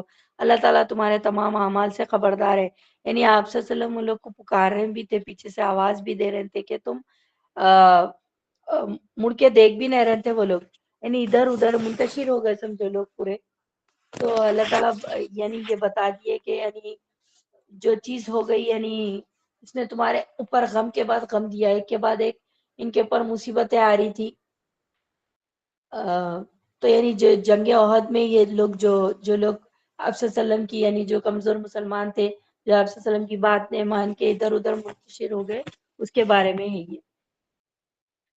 پھر اس نے اس غم کے بعد تم پر امن نازل فرمایا اور تم میں سے ایک جماعت کو امن کی نیند آنے لگی. ہاں کچھ وہ لوگ بھی تھے کہ انہیں اپنی جانوں کی پڑی ہوئی تھی اور اللہ تعالیٰ کے ساتھ ناحق جہالت بھری بدگمانیاں کر رہے تھے اور کہتے تھے کہ کیا ہمیں بھی کسی چیز کا اختیار ہے. آپ کہہ دیجئے کہ کام کل کا کل اللہ کے اختیار میں ہے. یہ لوگ اپنے دلوں کے بھید آپ کو نہیں بتاتے، کہتے ہیں کہ اگر ہمیں کچھ بھی اختیار ہوتا تو یہاں قتل نہ کیے جاتے. آپ کہہ دیجئے کہ تم اپنے گھروں میں ہوتے پھر بھی جن کی قسمت میں قتل ہونا تھا وہ تو مقتول کی طرف چل کھڑے ہوتے. اللہ تعالیٰ کو تمہارے سینوں کے اندر کی چیز کا آزمانا اور جو کچھ تمہارے دلوں میں ہے اس کو پاک کرنا تھا. اللہ تعالیٰ کے سینوں کے بھید سے آگاہ ہے. یعنی پھر جنگ کے میدان میں ایسا ہوا کہ اب ان لوگ کے اوپر اونگ آ گئی. اونگ یعنی نیند آ گئی وہ لوگ کو. تو یہ اونگ اللہ کی طرف سے رحمت تھی. یعنی تھک گئے تھے کافی زیادہ، جس کی وجہ سے ان کے اوپر یہ اونگ طاری ہو گئی تھی. ان میں بعض لوگ کیا کر رہے تھے، یعنی جو کمزور مسلمان تھے ان لوگوں کو ایسا بتا رہے تھے کہ تم لوگ کئی کو آئے یہ جنگ میں. یعنی منافق کیا کر رہے تھے، وہ کر رہے تھے کئی کو آئے یہ جنگ میں، اگر تم گھر میں ہی رہتے تو اچھے رہتے تھے، کم سے کم ایسا نہیں ہوتا تھا وہ یہ. بلکہ یہ لوگوں کو وہ کرتے کافر، یعنی کم سے کم تم گھر میں رہتے تو بھی صحیح رہتے تھے، قتل نہیں ہوتے تھے، ویسا نہیں ہوتا تھا. یعنی ہر چیز سے ان لوگ کو بھٹکاتے. تم میں سے جن لوگوں نے اس دن پیٹھ دکھائی جس دن دونوں جماعتوں کی مدبھیڑ ہوئی تھی، یہ لوگ اپنے بعض کرتوتوں کے باعث شیطان کے پھسلانے میں آ گئے، لیکن یقین جانو کہ اللہ تعالیٰ نے انہیں معاف کر دیا. اللہ تعالیٰ بخشنے والا اور تحمل والا ہے. بے شک وہ لوگ جو منہ مڑ گئے جس دن آمنے یعنی جو جنگ ہوئی اس میں بعض صحابہ سے بھی ہو شاید لغزش ہو گئی. تو اللہ تعالیٰ یہاں پہ یہ بتا دیے کہ ہاں یقیناً ان سے شیطان کے پھسلاوے میں آ گئے، لیکن اللہ تعالیٰ پھر بھی ان کو بعد میں معاف کر دیے. یہ اللہ تعالیٰ کا تحمل ہے، اس لیے تو اللہ تعالیٰ یعنی معاف کرنے والا ہے. اے ایمان والو، تم ان لوگوں کی طرح نہ ہو جانا جنہوں نے کفر کیا اور اپنے بھائیوں کے حق میں جبکہ وہ سفر میں ہو یا جہاد میں ہو کہا کہ اگر یہ ہمارے پاس ہوتے تو نہ مرتے اور نہ مارے جاتے. اس کی وجہ یہ تھی کہ اس خیال کو اللہ تعالیٰ کی دلی حسرت کا سبب بنا دے. اللہ تعالیٰ یعنی زندہ بھی کرتا ہے اور مارتا بھی، اور اللہ تعالیٰ تمہارے اعمال کو خوب دیکھ رہا ہے. قسم ہے اگر اللہ تعالیٰ کی راہ میں شہید کیے جاؤ یا اپنی موت مرو تو بے شک اللہ تعالیٰ کی بخشش و رحمت اس سے بہتر ہے جسے یہ جمع کر رہے ہیں. یعنی اللہ تعالیٰ یہاں پہ یہ بتا دیے کہ اگر تم اللہ تعالیٰ کی راہ میں شہید بھی ہو جائے یا اپنی موت مرو تو بے شک اللہ تعالیٰ کی بخشش و رحمت اس سے بہتر ہے. یعنی اللہ کی راہ میں مرنا خود سے مرنے سے بہتر ہے.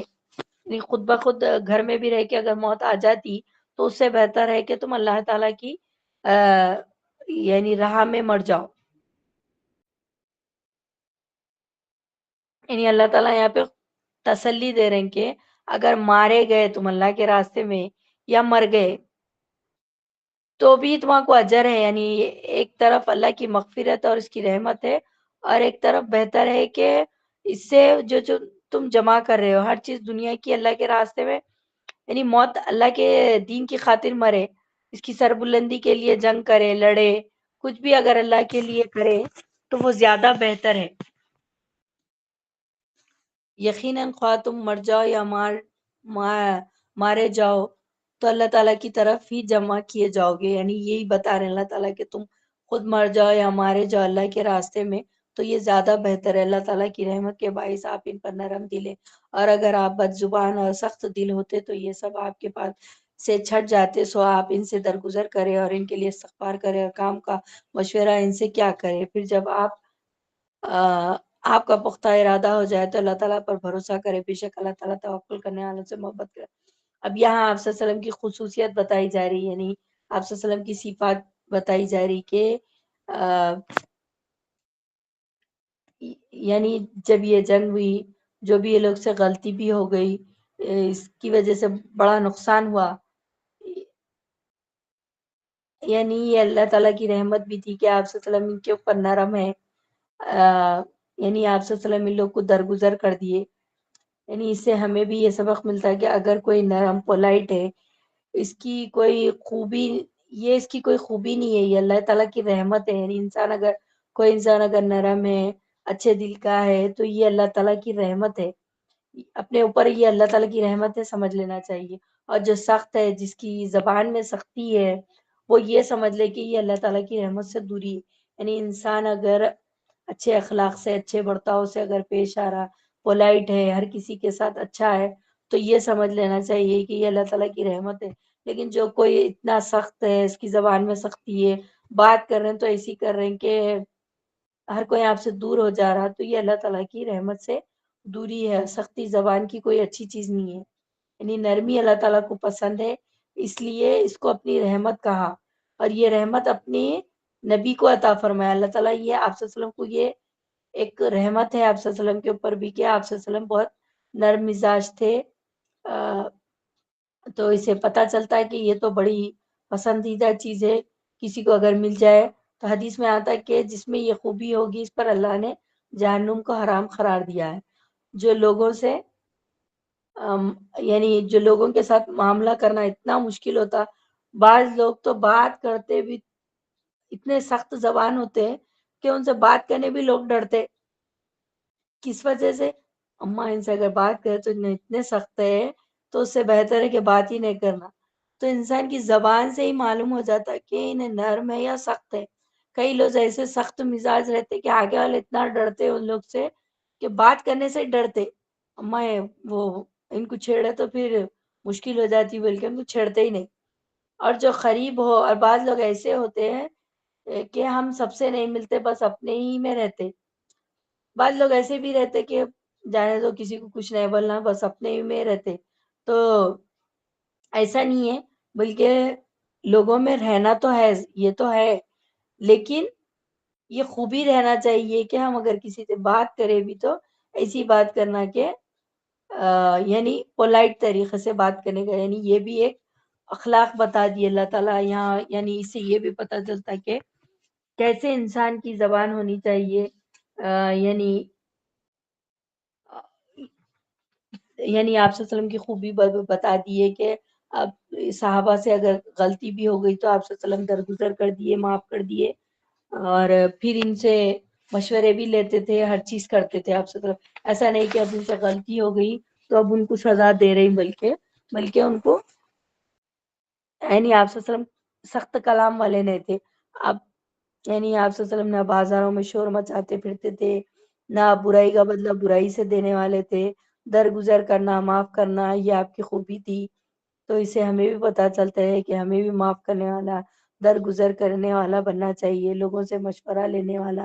یعنی یہ کتنی پیاری خوبیاں ہیں جو آپ صلی اللہ علیہ وسلم ہمیں بتا کے گئے کہ یعنی کبھی کبھی ہمارے ساتھ ایسا ہوتا کہ یعنی کوئی چیز کی ضرورت پڑتی تو بعض جن ایسا ہوتے کہ نہیں ہم ہی صحیح ہیں، بلکہ ایسے چیزاں کرتے، یعنی لوگوں سے مشورہ بھی لینے کا بھی، یعنی اللہ تعالیٰ قرآن میں یہ بھی بتا دیے کہ انسان اچھے اخلاق والا بھی رہنا چاہیے، دوسروں کے ساتھ ہمدردی کرنے والا، اور اپنی زبان کو نرم رکھنے والا، اور لوگوں سے مشورے لینے والا بھی ہونا چاہیے. اگر اللہ تعالیٰ تمہاری مدد کرے تو تم پر کوئی غالب نہیں آ سکتا، اور اگر وہ تمہیں چھوڑ دے تو تم اس کے بعد کون ہے جو تمہاری مدد کرے. ایمان والوں کو اللہ تعالیٰ ہی پر بھروسہ رکھنا چاہیے. ناممکن ہے کہ نبی سے خیانت ہو جائے. ہر خیانت کرنے والا خیانت کو لیے ہوئے قیامت کے دن حاضر ہوگا. پھر ہر شخص کو اپنے عمل کا پورا پورا بدلہ دیا جائے گا اور وہ ظلم نہ کیے جائیں گے. یعنی کسی نبی کے لیے یہ جائز نہیں ہے کہ وہ خیانت کرے. یعنی حضرت ابن عباس فرماتے ہیں کہ جنگ بدر میں مال غنیمت میں سے ایک سرخ رنگ کی چادر گم ہو گئی، وہ نہیں مل رہی تھی. تو لوگوں نے کہا کہ یہ آپ صلی اللہ علیہ وسلم لے لی ہوگی، شاید آپ صلی اللہ علیہ وسلم نے لی. تو یہ آپ کے لیے جائز، آپ کے لیے تو جائز ہے، وہ کر سکتے. اور بعض کہتے ہیں کہ یہ منافقین کا قول تھا، کہ آپ صلی اللہ علیہ وسلم نے ایسا نہیں کیا تھا، یہ منافقین کا قول تھا. تو اس پہ یہ آیت نازل ہوئی کہ نبی کی یہ شان نہیں ہے کہ وہ تو کر ہی نہیں سکتے، یہ ان کے لیے ممکن ہی نہیں ہے. اور عہد میں جب آپ صلی اللہ علیہ وسلم ان کو معاف کر دیے تو منافقین نے کہا کہ دل سے معاف نہیں کرے. یعنی جب یہ غلطی ہو گئی صحابہ سے جنگ عہد میں تو آپ صلی اللہ علیہ وسلم معاف کر دیے بول کے بولے، تو منافقین اس میں بھی کیا کرے، نہیں دل سے معاف نہیں کرے بول کے بول دیے. تو آپ صلی اللہ علیہ وسلم نے فرمایا کہ جو یعنی اس پہ یہ آیتیں نازل ہوئی کہ یہ نبی کا کام نہیں ہے اور نہ یہ نبی کے لیے جائز ہے کہ وہ خیانت کرے. تو آپ صلی اللہ علیہ وسلم نے فرمایا جو بھی خیانت کرے گا وہ قیامت کے دن لے کے آئے گا، وہ قیامت کے دن وہ خیانت لے کے آئے گا. وہ امانت میں خیانت ہے. یہ نبی کے بارے میں کہہ رہے ہیں کہ وہ مال غنیمت میں سے کوئی چیز لے لی، ایسا ہرگز نہیں ہو سکتا. یعنی خیانت کے دو معنی ہیں، مال غنیمت اور کینہ. دو چیزیں بتایا آپ صلی اللہ علیہ وسلم کے اوپر. نعوذ باللہ ایسا نہیں تھا، بلکہ آپ صلی اللہ علیہ وسلم تو کبھی بھی امانت پہ خیانت نہیں کرتے تھے، چاہے کوئی بھی ہو، کون سی بھی چیز ہے. تو آپ صلی اللہ علیہ وسلم نے فرمایا کہ یعنی قیامت کے دن خیانت سے، یعنی آپ صلی اللہ علیہ وسلم فرمایا کہ خیانت سے بچو، اس سے پہلے کہ قیامت کے دن آپ پر وبال ہو، پھر ان کو پورا پورا بدلہ دیا جائے گا. یعنی خیانت سے بھی بچنا چاہیے ہر چیز کی. یعنی اگر آپ کے پاس کوئی چیز امانت رکھا ہے لوگ، تو اس میں خیانت نہیں کرنا چاہیے. کیا پاس وہ شخص جو اللہ تعالیٰ کی خوشنودی پہ شخص جیسا ہے جو اللہ تعالیٰ کی ناراضگی لے کر لوٹتا ہے اور جس کی جگہ جہنم ہے جو بدترین جگہ ہے. کیا تم سمجھتے ہو جو لوگ اللہ کی پیروی کرنے والے اس کے برابر ہو سکتے جو کوئی اس کی ناراضگی؟ یعنی یہاں پہ یہ بتا دیے کہ دو شخص برابر نہیں ہو سکتے، جو اللہ تعالیٰ کی یعنی ناراضگی کے کام کرتا اور جو اللہ تعالیٰ کی خوشنودی کے کام کرتے. یہ دو لوگ برابر نہیں ہوتے، یہ دونوں الگ الگ ہوتے. اللہ تعالیٰ کے پاس ان کے الگ الگ درجے اور ان کے تمام اعمال کو اللہ بخوبی دیکھ رہا ہے. بے شک مسلمانوں پر اللہ تعالیٰ کا بڑا احسان ہے کہ انہی میں سے ایک رسول ان میں بھیجا جو انہی اس کی آیتیں پڑھ کر سناتا ہے اور انہیں پاک کرتا ہے اور انہیں کتاب اور حکمت سکھاتا ہے. یقیناً یہ سب اس سے پہلے کھلی گمراہی میں تھے. یعنی اللہ تعالیٰ کا احسان ہے مومنوں پر، یعنی کہ ہم اللہ کے تو اتنے احسان ہیں ہم پر، ہم گن ہی نہیں سکتے. لیکن سب سے بڑا احسان یہ ہے مومن ہم پر کہ ہم میں یعنی ایک رسول، یعنی آپ صلی اللہ علیہ وسلم کی ذات مبارک بھی بہت بابرکت ہے. آپ صلی اللہ علیہ وسلم کی رسالت کو بھی احسان کہا گیا، کیونکہ جب آپ صلی اللہ علیہ وسلم رسول بن کر آئے تب آپ لوگوں کو جوڑنے والے بنے اللہ کے ساتھ، لوگوں کو ہدایت کا راستہ بتانے والے، صراط مستقیم کی پہچان کرانے والے بنے. تو آپ صلی اللہ علیہ وسلم نے اللہ کے احکامات کو انسانیت تک پہنچا دیا. تو یہ بھی ایک احسان ہے ہم پر کہ آپ صلی اللہ علیہ وسلم دنیا میں آئے اور ہمارا تزکیہ کرے، پاک کرے، صحابہ کو ٹریننگ کرے کہ شرک اور بدعت سے، شکوک و شبہات سے، جو بھی مس انڈرسٹینڈنگز تھی، ہر چیز کو جو ہے سو آپ صلی اللہ علیہ وسلم دور کرے اور اللہ کی ناراضگی کی چیزوں سے بچائے. تو یہ ہم پر یہ سب سے بڑا احسان ہے کہ آپ صلی اللہ علیہ وسلم رسول بن کر آئے اور ہماری رہنمائی کرے. کیا بات ہے کہ جب تمہیں ایک ایسی تکلیف پہنچی کہ تم اس جیسی دو چند پہنچا چکے تو یہ کہنے لگے کہ یہ کہاں سے آ گئی. آپ کہہ دیجئے کہ یہ خود تمہاری طرف سے ہے. بے شک اللہ تعالیٰ ہر چیز پر قادر ہے. اور تمہیں جو کچھ اس دن پہنچا، جس دن دو جہاں میں مٹھیڑ ہوئی تھی، وہ سب اللہ کے حکم سے تھا.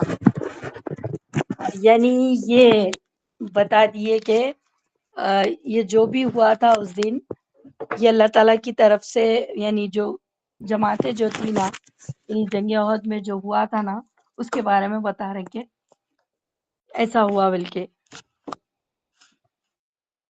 اور منافقین کو بھی معلوم کر لے، جسے کہا گیا کہ آؤ اللہ کی راہ میں جہاد کرو یا کافروں کو ہٹاؤ، تو وہ کہنے لگے کہ اگر ہم لڑائی جانتے تو ضرور ساتھ دیتے۔ اور وہ اس دن بنسبت ایمان کے کفر سے بہت قریب تھے، اپنے منہ سے وہ باتیں بناتے ہیں جو ان کے دلوں میں نہیں، اور اللہ تعالیٰ خوب جانتا ہے جو وہ چھپاتے ہیں۔ یہ وہ لوگ ہیں جو خود بھی بیٹھے رہے اور اپنے بھائیوں کے بارے میں کہا کہ اگر وہ بھی ہماری بات مان لیتے تو قتل نہ کیے جائے، کہہ دیجیے کہ اگر تم سچے ہو تو اپنی جانوں سے موت کو ہٹا دو۔ یعنی یہی کہا جا رہا ہے کہ یعنی منافقین جو ہے سو مسلمانوں کو وہ کر رہے تھے کہ اگر تم گھر میں ہی رہتے تو بہتر رہتا، تمہارے کو موت تو نہیں آتی تھی، جنگ میں جا کے مر گئے بول کے، ایسا یعنی گمراہ کر رہے تھے وہ لوگ۔ جو لوگ اللہ کی راہ میں شہید کیے گئے ان کو ہرگز مردہ نہ سمجھے، بلکہ وہ زندہ ہے، اپنے رب کے پاس روزیاں دیے جاتے، یعنی جو لوگ شہید ہو جاتے وہ ان لوگ کو مردہ نہ کہو، بلکہ تم کو پتہ نہیں کہ ان کا مقام اور مرتبہ کیا ہے، یعنی شہیدوں کا جو مرتبہ اور مقام ہے وہ تم کو نہیں معلوم، تم نہیں سمجھو گے۔ جو اللہ کے راستے میں قتل ہوئے مردہ نہیں، بلکہ وہ زندہ ہے اپنے رب کے پاس، ان کو رزق دیا جا رہا ہے، جن کا اچھا مقام بھی ہے۔ یعنی جو شہیدوں کا مرتبہ ہے وہ بتائے کہ ان کے ساتھ ان کو مردہ مت کہو، بلکہ وہ زندہ ہے۔ اللہ تعالیٰ نے اپنے فضل جو انہیں دے رکھا ہے اسے بہت خوش ہے اور خوشیاں منا رہے ہیں، اور ان لوگوں کے بارے میں جو اب تک ان سے نہیں ملے، ان کے پیچھے اس پر کہ انہیں نہ کوئی خوف ہے نہ وہ غمگین ہوں گے، یعنی اللہ نے ان کو اپنے فضل سے دیا، یعنی جو بھی لوگ شہید ہوئے ان کے بارے میں ہے کہ یعنی وہ اللہ تعالیٰ کا ان کے اوپر فضل ہے، ان کو نعمتیں مل رہی، ہر چیز ان کو مل رہی، وہ خوش ہوتے ہیں اللہ کی نعمت سے اور فضل سے، اور اس سے بھی کہ اللہ تعالیٰ ایمان والوں کے اجر کو برباد نہیں کرتا۔ جن لوگوں نے اللہ اور اس کے رسول کے حکم کو قبول کر لیا اس کے بعد کہ انہوں نے پورے زخم لگ چکے تھے، ان میں سے جنہوں نے نیکی کی اور پرہیزگاری کی ان کے لیے بہت زیادہ اجر ہے۔ وہ لوگ کہ جب ان سے لوگوں نے کہا کہ کافروں نے تمہارے مقابلے پر لشکر جمع کر لیے، تم ان سے خوف کھاؤ، تو اس بات نے انہیں ایمان میں اور بڑھا دیا، اور کہنے لگے ہمیں اللہ کافی اور وہ بہت اچھا کارساز ہے۔ نتیجہ یہ ہوا کہ اللہ کی نعمت و فضل کے ساتھ یہ لوٹے، انہیں کوئی برائی نہ پہنچی، انہوں نے اللہ تعالیٰ کی رضامندی کی پیروی کی، اللہ بہت بڑے فضل والا ہے۔ یہ خبر دینے والا صرف شیطان ہی ہے جو اپنے دوستوں سے ڈراتا ہے، تم ان کافروں سے نہ ڈرو اور میرا خوف رکھو اگر تم مومن ہو۔ یعنی شیطان جو ہے نا اپنے دوستوں سے ڈراتا ہے، یعنی مومنین کو ڈراتا لیکن اللہ تعالیٰ فرما رہے ہیں کہ شیطان سے مت ڈرو بلکہ مجھ سے ہی ڈرو۔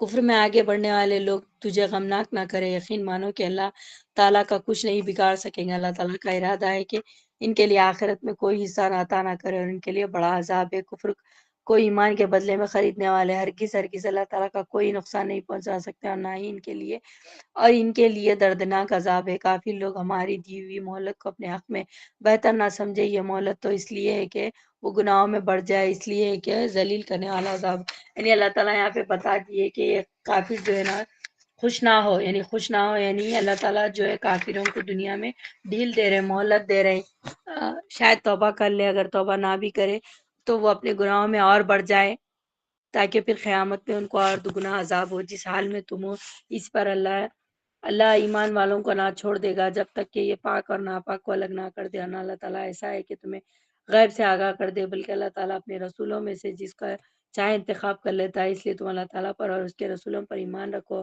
اگر تم ایمان لاؤ اور تقویٰ کرو تمہارے لیے بڑا بھاری اجر ہے۔ یعنی اللہ تعالیٰ یہ بتا دیے کہ یعنی اللہ تعالیٰ ایسا ہے کہ یعنی اپنے رسولوں میں سے جس کو چاہے اللہ تعالیٰ رسول کا انتخاب کرتا ہے، یعنی اللہ تعالیٰ اپنی مرضی سے رسول کو چنتے، یعنی کوئی بھی اپنے سے رسول نہیں بن سکتے، جیسا کہ اللہ کے ولی ہے، دوست ہے، اچھی عبادت کریں گے وہ ہے بن سکتے، لیکن نبی کوئی بھی نہیں بن سکتے۔ یعنی نبی اور رسول یہ اللہ کی مرضی ہے، اللہ جس کو چاہے بنا سکتا، یہ اللہ کے اختیار میں ہے کہ کس کو نبی بنانا ہے. جنہیں اللہ تعالیٰ نے اپنے فضل سے کچھ دے رکھا ہے وہ اس میں اپنی کنجوسی کو اپنے لیے بہتر خیال نہ کرے، بلکہ وہ ان کے لیے نہایت بدتر ہے. عنقریب قیامت والے دن یہ اپنی کنجوسی کی چیز کو توق ڈالے جائیں گے. آسمان اور زمین کی میراث اللہ تعالیٰ کے لیے جو کچھ تم کر رہے ہو اللہ تعالیٰ آگاہ ہے. یعنی اللہ تعالیٰ یہ بتا دیے کہ یہ لوگ ہرگز گمان نہ کرے جو بخل کرتے ہیں. یعنی جو لوگ بخل کرتے ہیں ان کے بارے میں ہے کہ یعنی بخل نہ یعنی اچھی چیز نہیں ہے، بلکہ اللہ تعالیٰ جو بھی فضل دیے، یعنی فضل یعنی کہ جو بھی چیز دے رہے ہیں اللہ تعالیٰ اس میں کنجوسی اتنی بخل کر رہے ہیں کہ اب اس کو خرچہ ہی نہیں کر رہے. اب جو بعض علماء کہتے ہیں یہ جو زکوٰۃ نہیں دیتے، مال کو جوڑے رکھتے ہیں، اس کے بارے میں بھی ہے. اور یہودیوں نے آپ صلی اللہ علیہ وسلم کے یعنی آپ صلی اللہ علیہ وسلم کے بارے میں جانتے تھے، ان کو پتا تھا، پھر بھی انہوں نے اس علم کو چھپایا. یہ بھی ایک بخل ہے. علم کا چھپانا بھی ایک بخل ہے.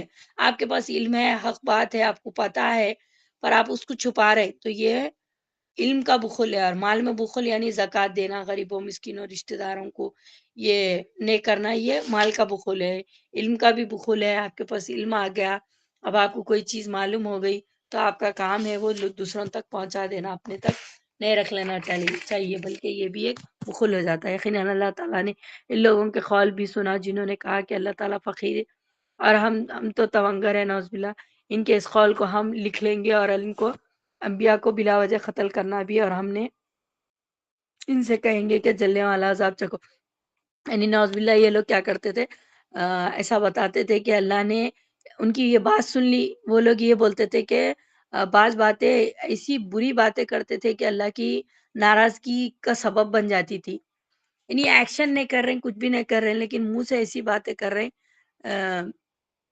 نوز باللہ زکوٰۃ وہ دینے کا ایسا جو بھی حکم آتا تو ایسا بولتے تھے کہ کیا وہ کہتے تھے کہ اللہ فقیر ہوگا، ہم غنی ہیں، ہم سے پیسے مانگ رہے ہیں اللہ تعالیٰ. اللہ نے یہ نہیں فرمایا، اللہ فقیر نہیں ہے، اللہ تو تونگر ہے. نہیں فرمایا کہ ہم لکھ لیں گے یہ جو باتیں بول رہے لوگ، اللہ تعالیٰ اس کو لکھ لے رہے. جو اللہ کے بارے میں کہتے وہ بھی لکھ لیا، اور ناحق نبیوں کو قتل بھی کرتے تھے تو وہ بھی اللہ تعالیٰ لکھ لیے. اب آخرت میں ان کو کہا جائے گا کہ چکھو جلنے والا عذاب اس دن. تو اس سے پتہ چلتا ہے کہ انسان اپنی زبان کو لوز نہ چھوڑے. کسی بھی وقت انسان کے لیے خاص طور پر آپ اللہ کے دین کے معاملے میں کیئرفل رہنا. ایسی بات زبان سے نہیں نکالنا چاہیے جو اللہ کو ناراض کرے. اس سے اندازہ کرے کہ یہ باتیں کتنی، بعض لوگ نعوذ باللہ ایسی باتیں کر دیتے کہ اللہ کو کیا معلوم ہمارے ساتھ کیا ہو رہا، اللہ کو کیا خبر ہے ہمارے پہ کتنے مشکل آئے. تو بات اگر اللہ تعالیٰ کے لیے اگر ہم کر رہے ہیں تو سوچ سمجھ کے کرنا چاہیے کہ جو منہ میں آیا بول دیا، ایسا نہیں ہونا چاہیے. بلکہ ہمیشہ یہ دیکھنا چاہیے کہ ہمارے منہ سے کیا نہیں کر رہا. یعنی ایسا نہ ہو کہ ہماری بات ہی کبھی اللہ کی ناراضگی کا سبب بن جائے. ایسا نہیں ہونا چاہیے. یہ تمہارے پیش کردہ اعمال کا بدلہ ہے. اللہ تعالیٰ اپنے بندوں پر ظلم کرنے والا نہیں ہے. یہ وہ لوگ ہیں جنہوں نے کہا کہ اللہ تعالیٰ نے ہمیں حکم دیا ہے کہ کسی رسول کو نہ مانے جب تک کہ وہ ہمارے پاس ایسی قربانی نہ لائے جیسے آگ کھا جائے. آپ کہہ دیجئے کہ اگر تم سچے ہو تو مجھ سے پہلے تمہارے پاس جو رسول دیگر معجزوں کے ساتھ یہ بھی لائے جسے تم کہہ رہے ہو، تو پھر تم نے انہیں کیوں مار ڈالا. یعنی یہ لوگ کیا کرتے تھے، اللہ ہم سے عہد لے لیا. یہود کہتے تھے کہ ہم کسی بھی رسول پر ایمان نہیں لیں گے جب تک کہ وہ لوگ قربانی لے کے آئیں گے جس کو آگ کھا لیں گے. یعنی یہ لوگ کا وہ اس دور میں ایک رہتا تھا، یعنی قربانی اگر دی، اگر اس کو آگ کھا لی، جب تک وہ ایسی نشانی نہ لے کر آئیں گے ہم اس کو رسول نہیں مانیں گے. یعنی اپنے سے کچھ نہ کچھ ایک باتیں بناتے رہتے تھے یہ لوگ. تو وہی بتا رہے ہیں اللہ تعالیٰ کے تمہارے سے پہلے جتنے رسول معجزے لے کے آئے پھر بھی تم ان کو جھٹلائے، ان کو قتل کرے. پھر بھی اگر یہ لوگ آپ کو جھٹلائے تو آپ سے پہلے بھی بہت سے رسول جھٹلا گئے جو روشن دلیل صحیفے اور منور کتابیں لے کے. یعنی آپ صلی اللہ علیہ وسلم کو اللہ تعالیٰ تسلی دے رہے ہیں، اگر آپ لوگ یہ لوگ آپ کو جھٹلا رہے ہیں جو بھی کر رہے ہیں تو اس میں کوئی وہ نہیں ہے، مذائقہ نہیں ہے، کوئی ویسی بات نہیں ہے. اس سے بھی پہلے جتنے بھی صحیفے روشن دلیل جو بھی انبیاء لے کے آئے وہ لوگ بھی ان لوگوں کے ساتھ بھی ایسی ہوتا تھا. ہر جان کو موت کا مزہ چکنا ہے، اور قیامت کے دن تم اپنے بدلے پورے دیے جاؤ گے. پر جو شخص آگ سے ہٹا دیا جائے اور جنت میں داخل کر دیا جائے بے شک وہ کامیاب ہوگا. اور دنیا کی زندگی تو صرف دھوکے کا سامان ہے، چاہے کوئی مانے یا نہ مانے. ہر جان کو ایک دن موت کا مزہ چکنا ہے. خوشی سے تو بھی چکنا ہے، یعنی خوشی کا مزہ میٹھا ہوتا ہے اور غم کا ذائقہ کڑوا ہوتا. غصے کا بھی ذائقہ ہوتا ہے، اسی طرح موت کا بھی ایک ذائقہ ہوتا. باقی کی چیزوں کے ذائقے ہم دنیا میں چکھ لیتے، لیکن موت کا مزہ جب انسان چکھتا تو پھر واپس دنیا میں نہیں آتا ہن۔ بس ہر کسی کو یہ ذائقہ ایک نہ ایک دفعہ تو چکھنا ہی چکھنا ہے۔ اب اس کا مزہ کیسا تھا وہ تو کوئی واپس آ کے بول نہیں سکتا کہ موت کا مزہ ایسا تھا، یہی مزہ ایسا ہے۔ اب چاہے کون سی بھی چیز کھا لو، کر کھا لیے تو بولتے رہے یہ تو میٹھی چیز ہے، یہ کڑوی چیز ہے، یہ ایسی چیز ہے، ویسی چیز ہے، چکھنے کے بعد بولتے ہیں ہم۔ لیکن موت کا مزہ ایسی چیز ہے کہ چکے پھر واپس دنیا میں ہی نہیں آتے، تو وہ مزہ معلوم ہی نہیں ہوتا۔ جب آئیں گا تو جس کے اوپر آئیں گا اس کو ہی پتہ چلیں گا، یعنی ہر نفس کو اس کو چکنا ہے، کوئی اس سے خالی نہیں ہے، چاہے کوئی بھی ہو۔ دنیا میں ہر چیز فانی ہے، ہر چیز کو، یعنی سب کے سب انسان مرنے والے ہیں۔ ہر جاندار کو موت کا مزہ چکنا چاہیے، چاہے انسان ہو جانور ہو، ہر ایک کو موت کا مزہ چکنا ہی چکنا ہے۔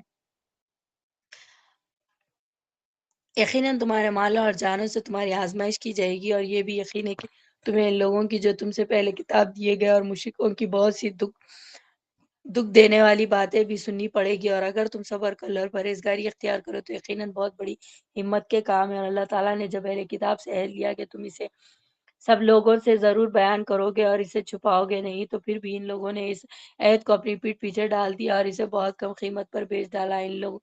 ان کا یہ کاروبار بہت برا ہے۔ یہ لوگ اللہ کی آیتوں کو بیچتے تھے، یعنی کم قیمتوں پہ لوگوں کو جھوٹے فیصلے، جھوٹی باتیں بتاتے تھے۔ وہ لوگ جو اپنے کرتوتوں پر خوش ہوتے ہیں اور چاہتے ہیں کہ جو انہوں نے نہیں کیا اس پر بھی ان کی تعریفیں کی جائے، اور آپ انہیں عذاب سے چھٹکارے میں نہ سمجھائیے، ان کے لیے تو دردناک عذاب ہے۔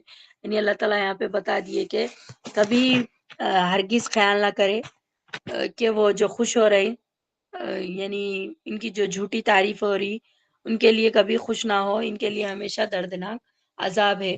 یعنی آسمانوں اور زمین کی بادشاہت اللہ ہی کے لیے، اور اللہ ہر چیز پر قدرت ہے، یعنی سارا کریڈٹ تو صرف اللہ کے لیے، اللہ کی بادشاہت ہے۔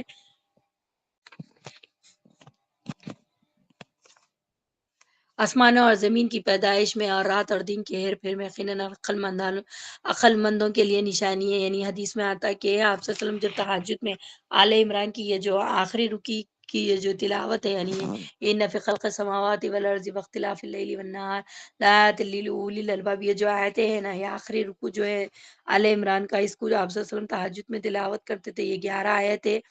اس میں ایک حدیث میں آتا ہے کہ آپ صلی اللہ علیہ وسلم اٹھتے پہلے یہ آیت تلاوت فرماتے، پھر تہجد کی نماز پڑھتے۔ تو اس کا شان نزول یہ ہے کہ حضرت ابن عمر نے حضرت عائشہ سے پوچھا کہ آپ صلی اللہ علیہ وسلم کے بارے میں، تو حضرت عائشہ نے کہا ایک دفعہ یعنی آپ صلی اللہ علیہ وسلم کی باری حضرت عائشہ کے پاس تھی، آپ سو رہے تھے، آپ اٹھے، پھر فرمایا عائشہ میں اپنے رب کی عبادت کرنے چاہتا ہوں، میں جاؤں؟ حضرت عائشہ نے کہا میں چاہتی ہوں کہ آپ کا قرب حاصل کروں، اور میری یہ بھی چاہت ہے کہ آپ صلی اللہ علیہ وسلم اللہ کی عبادت کریں۔ اب آپ کھڑے ہوئے، ایک مشک لیا اور وضو کیا، نماز کے لیے کھڑے ہوئے، پھر جو رونا شروع کیا تو اتنا روئے کہ داڑھی مبارک تر ہو گئی، پھر سجدے میں گئے، اتنا روئے کہ زمین تر ہو گئی، پھر کروٹ کے بل لیٹ گئے اور اتنا روئے یہاں تک کہ فجر ہو گئی۔ تو آپ صلی اللہ علیہ وسلم کے آنسو جاری رہے تھے۔ آپ صلی اللہ علیہ وسلم کے آنسو دیکھ کر حضرت بلال آئے۔ حضرت بلال نے پوچھا کہ اللہ کے رسول آپ کیوں رو رہے ہیں؟ اللہ کے رسول آپ کے تو پچھلے گناہ معاف ہو گئے، یعنی آپ کے تو سارے گناہ معاف ہو گئے، تو پھر آپ کیوں رو رہے؟ تو آپ صلی اللہ علیہ وسلم نے فرمایا میں کیوں نہ رہوں، مجھ پر یہ آیتیں نازل ہوئی، یعنی یہ آیتیں مجھ پر اتری ہے، جو ان کو پڑھے اور ان میں غور و فکر نہ کرے افسوس ہے ایسے انسان پر۔ یہ وہ آیتیں ہیں جن میں غور و فکر کرنے والے، یعنی یہ اللہ تعالیٰ کی صفات ہے، یعنی اللہ تعالیٰ کی معرفت کی آیتیں ہیں، اس میں غور و فکر کرنا چاہیے کہ بے شک پیدائش میں زمین و آسمان کی اور دن رات کے آنے جانے میں یہ جو نشانیاں ہیں عقل مندوں والوں کے لیے، تو یہ آیتیں اللہ تعالیٰ کی نشانیاں ہیں۔ تو یہ آیتیں اللہ کا پتہ بتاتی ہے کہ یہ اللہ تعالیٰ کی نشانیاں، یہ جو دن رات کا آنا جانا، آسمان میں جو بھی تبدیلی ہوتی، بارش ہوتی، دھوپ ہوتی، یہ کوئی فالتو چیز نہیں ہے، یہ اللہ کے کارخانے ہیں، اللہ کی قدرت ہے۔ تو زمین میں اتنی بڑی بڑی نشانیاں ہیں، یعنی کوئی انسان ایسا ہے کہ کہیں نہیں اس کے پاس دین کا کوئی علم ہی نہیں پہنچا، اس کو کوئی کچھ بھی نہ معلوم، نہیں جنگل میں کہیں بھی رہتا تو بھی اس سے پوچھ ہوگی، کیوں ہوگی؟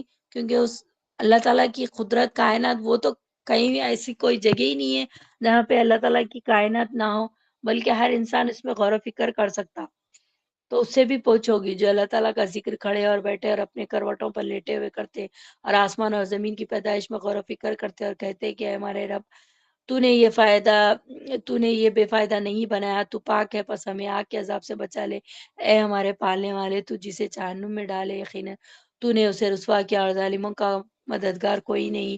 اے ہمارے رب، ہم نے سنا کہ منادی کرنے والا آواز بلند آواز ایمان کی طرف بلا رہا ہو کہ اے لوگو اپنے رب پر ایمان لاؤ، بس ہم ایمان لائے۔ یہ یا الہی، اب تو ہمارے گناہ معاف فرما اور ہماری برائیاں ہم سے دور کر دے اور ہمارے موت نیکوں کے ساتھ کر۔ اے ہمارے رب، ہمیں وہ دے جس کا وعدہ تو نے ہم سے اپنے رسولوں کی زبانی کیا ہے، اور ہمیں قیامت کے دن رسوا نہ کرے، یقیناً تو وعدہ خلافی نہیں کرتا۔ بس ان کے رب نے ان کی دعا قبول فرمائی کہ تم میں سے کسی کام کرنے والے کے کام کو خواہ وہ مرد ہو یا عورت، میں ہرگز ضائع نہیں کرتا۔ تم آپس میں ایک دوسرے کے ہم جنس ہو، اس لیے وہ لوگ جنہوں نے ہجرت کی اور اپنے گھروں سے نکال دی اور جنہیں میری راہ میں ایذا دی گئی اور جنہوں نے جہاد کیا اور شہید کیے گئے، میں ضرور ضرور ان کی برائیاں ان سے دور کر دوں گا، اور بالیقین انہیں جنتوں میں لے جاؤں گا جن کے نیچے نہریں بہ رہی ہے۔ یہ ثواب اللہ تعالیٰ کی طرف سے اور اللہ تعالیٰ ہی کے پاس بہتر ثواب ہے۔ یعنی یہ آیتیں ہمیشہ آپ صلی اللہ علیہ وسلم یعنی تہجد کی نماز میں تلاوت کرتے تھے، اور یہ یعنی اس میں اللہ تعالیٰ کی معرفت ہے، اور یہ یعنی اللہ تعالیٰ سے دعائیں ہیں یہ ساری۔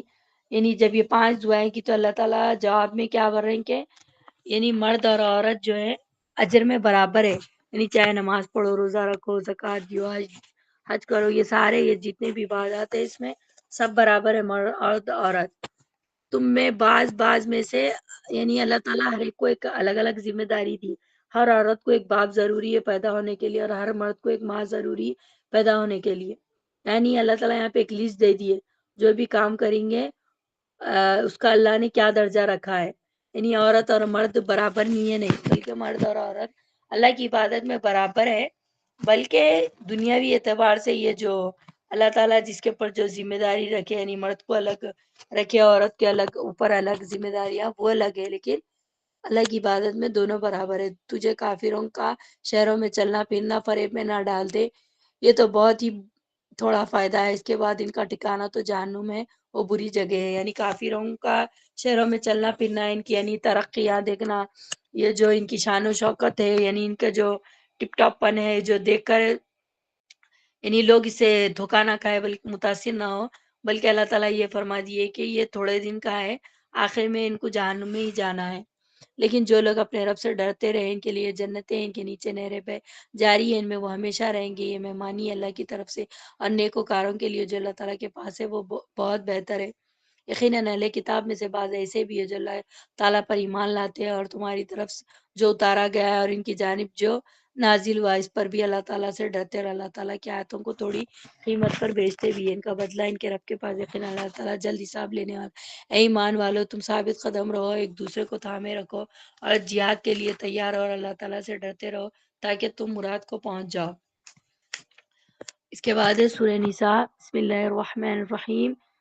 سورہ نساء یعنی یا ایھا الذین آمنو یا ایھا الناس اتقوا ربکم الذی، اے لوگ اپنے پروردگار سے ڈرو جس نے تمہیں ایک جان سے پیدا کیا اور اسی سے اس کی بیوی کو پیدا کر کے ان دونوں سے بہت سے مرد اور عورتیں پھیلا دی۔ اس اللہ سے ڈرو جس کے نام پر ایک دوسرے سے مانگتے ہو، اور رشتے ناطے توڑنے سے بھی بچو، بے شک اللہ تعالیٰ تم پر نگہبان ہے۔ یعنی اللہ کے احکامات کو سمیعانہ و اطاعنا کہہ کر قبول کرنا ہوتا ہے۔ اللہ کی بات پوری پوری حکمت پر مبنی ہے، مرد ہو یا عورت سب اللہ کی مخلوق ہے۔ اس آیت کو آپ صلی اللہ علیہ وسلم خطبہ نکاح میں تلاوت فرمایا کرتے تھے، یعنی جو نکاح کا خطبہ ہوتا تھا اس میں یہ آیت تلاوت کی جاتی ہے۔ یہ آیت اور ایک دوسری سورہ آل عمران کی اور ایک آیت سورہ احزاب میں ہے جو آپ صلی اللہ علیہ وسلم تلاوت فرماتے تھے خطبہ نکاح میں۔ یہ آیت بہت بڑی اہم ہے، تقوی کے ساتھ ہے۔ تو اس کے علاوہ آپ صلی اللہ علیہ وسلم یہ دوسری آیت خطبوں میں بھی تلاوت فرماتے تھے، اے لوگوں یہ پیغام ساری انسانیت کے نام ہے، یعنی اللہ تعالیٰ سے ڈرنا اور اللہ تعالیٰ کا تقوی اختیار کرنا۔ یعنی اللہ تعالیٰ نے انسان کو پیدا کیا، یعنی پہلے حضرت آدم کو پیدا کیا، پھر حضرت حوا کو پیدا کیا، ان سے پھر تمام مخلوق پیدا ہوئی، یہ ساری ڈیٹیلیں یعنی ایک دوسرے سے جڑنا، رشتے ناتے توڑنے سے بچنا، یعنی دیکھنے میں تو ہم سب بھائی بھائی ہے، یعنی ہر کوئی آدم کی اولاد ہے، جتنے بھی حضرت آدم علیہ السلام کی اولاد ہے۔ ایسا نہیں ہے کہ لوگ نعوذ باللہ بعض لوگ سمجھتے کہ انسان پہلے بندر تھا، آ، بندر سے نہیں بلکہ انسان بندر نہیں تھا بلکہ بعض لوگ ایسا نعوذ باللہ سوشل میں بچپن میں ہم لوگ جب کتاب پڑھتے تھے تو انسان کو کیسا بنا ہے وہ تو ایسا فوٹوز ڈالتے تھے کہ پہلے انسان ایسا بندر تھا، بندر سے ہوتے ہوتے ترقی کرتے کرتے ایک دن انسان بن گیا۔ آج سائنس کے اندر یہ کہتے ہیں کہ یہ تھیوری نکالے وہ لوگ، یہ ایک جان ہے، جان سے پیدا ہوئی، یہ اللہ پیدا کرے کہ حضرت آدم کی پھسلی سے حضرت ہوا پیدا ہوئے۔ ایسا نہیں ہے یہ جو آج کل ٹیکنالوجی سے اسے ایسا نوز باللہ بتاتے کہ انسان بندر سے پیدا ہوا، بلکہ ایسا نہیں ہے، بلکہ یہ ایک جان ہے، اللہ تعالیٰ اس کو پیدا کرے اور یتیموں کو ان کے مال دے دو، اور پاک اور حلال چیزوں کے بدلے ناپاک اور حرام چیزیں نہ لو، اور اپنے مالوں کے ساتھ ان کے مال ملا کر نہ کھاؤ، کھا جاؤ، یہ بے شک بہت بڑا گناہ ہے۔ یعنی یہاں پہ یتیموں کے مال کے بارے میں آ رہا ہے کہ یتیموں کے مال کو ناحق نہ کھا جاؤ، حدیث میں آتا ہے کہ جو لوگ یتیموں کا مال ناحق کھا جاتے وہ لوگ اپنے پیٹ میں آگ بھر رہے۔ اگر تمہیں ڈر ہو کہ یتیم لڑکیوں سے نکاح کر کے تم انصاف نہ کر رکھ سکو گے تو اور عورتوں میں سے جو بھی تمہیں اچھی لگے تم ان سے کر نکاح کر لو، دو دو تین تین چار چار سے، لیکن اگر تمہیں برابری نہ کر سکنے کا خوف ہو تو ایک ہی کافی ہے، تمہاری ملکیت کی باندھی یا زیادہ قریب ہے، ایسا کرنے سے ناانصافی ہے اور ایک طرف جھک پڑنے سے بچ جاؤ۔ یعنی اللہ تعالیٰ یہ بتا دیے کہ وہ دور میں یعنی یتیموں کے ساتھ یہاں پر خاص یتیم لڑکیوں کی بات آ رہی ہے، جو سرپرست ہوتے تھے وہ یا تو ان سے نکاح کر لیتے تھے یا اپنے بیٹوں سے نکاح کرا دیتے، تاکہ کیونکہ جائیداد ہمارے ہی گھر میں رہے، ادھر ادھر باہر نہ جائے، بلکہ وہ لوگ ایسا کرتے تھے۔ تو فرمایا کہ تم کو اس کا ڈر ہے تو یہ انصاف نہیں ہے، یعنی ایک آدمی ہے، اس کی کفالت میں ایک بچی ہے تو وہ سوچتا ہے کہ میں اگر اس سے نکاح کر لوں گا تو ظاہر سی بات ہے کہ یہ اس کا مال بھی میرے پاس ہی رہ جائے گا۔ تو حضرت عائشہ سے اس آیت کے بارے میں پوچھا گیا تو انہوں نے فرمایا کہ یہ حکم اس لڑکی کا ہے جو اپنے ولی کے قبضے میں ہے، اس کے مالک میں شریک ہے۔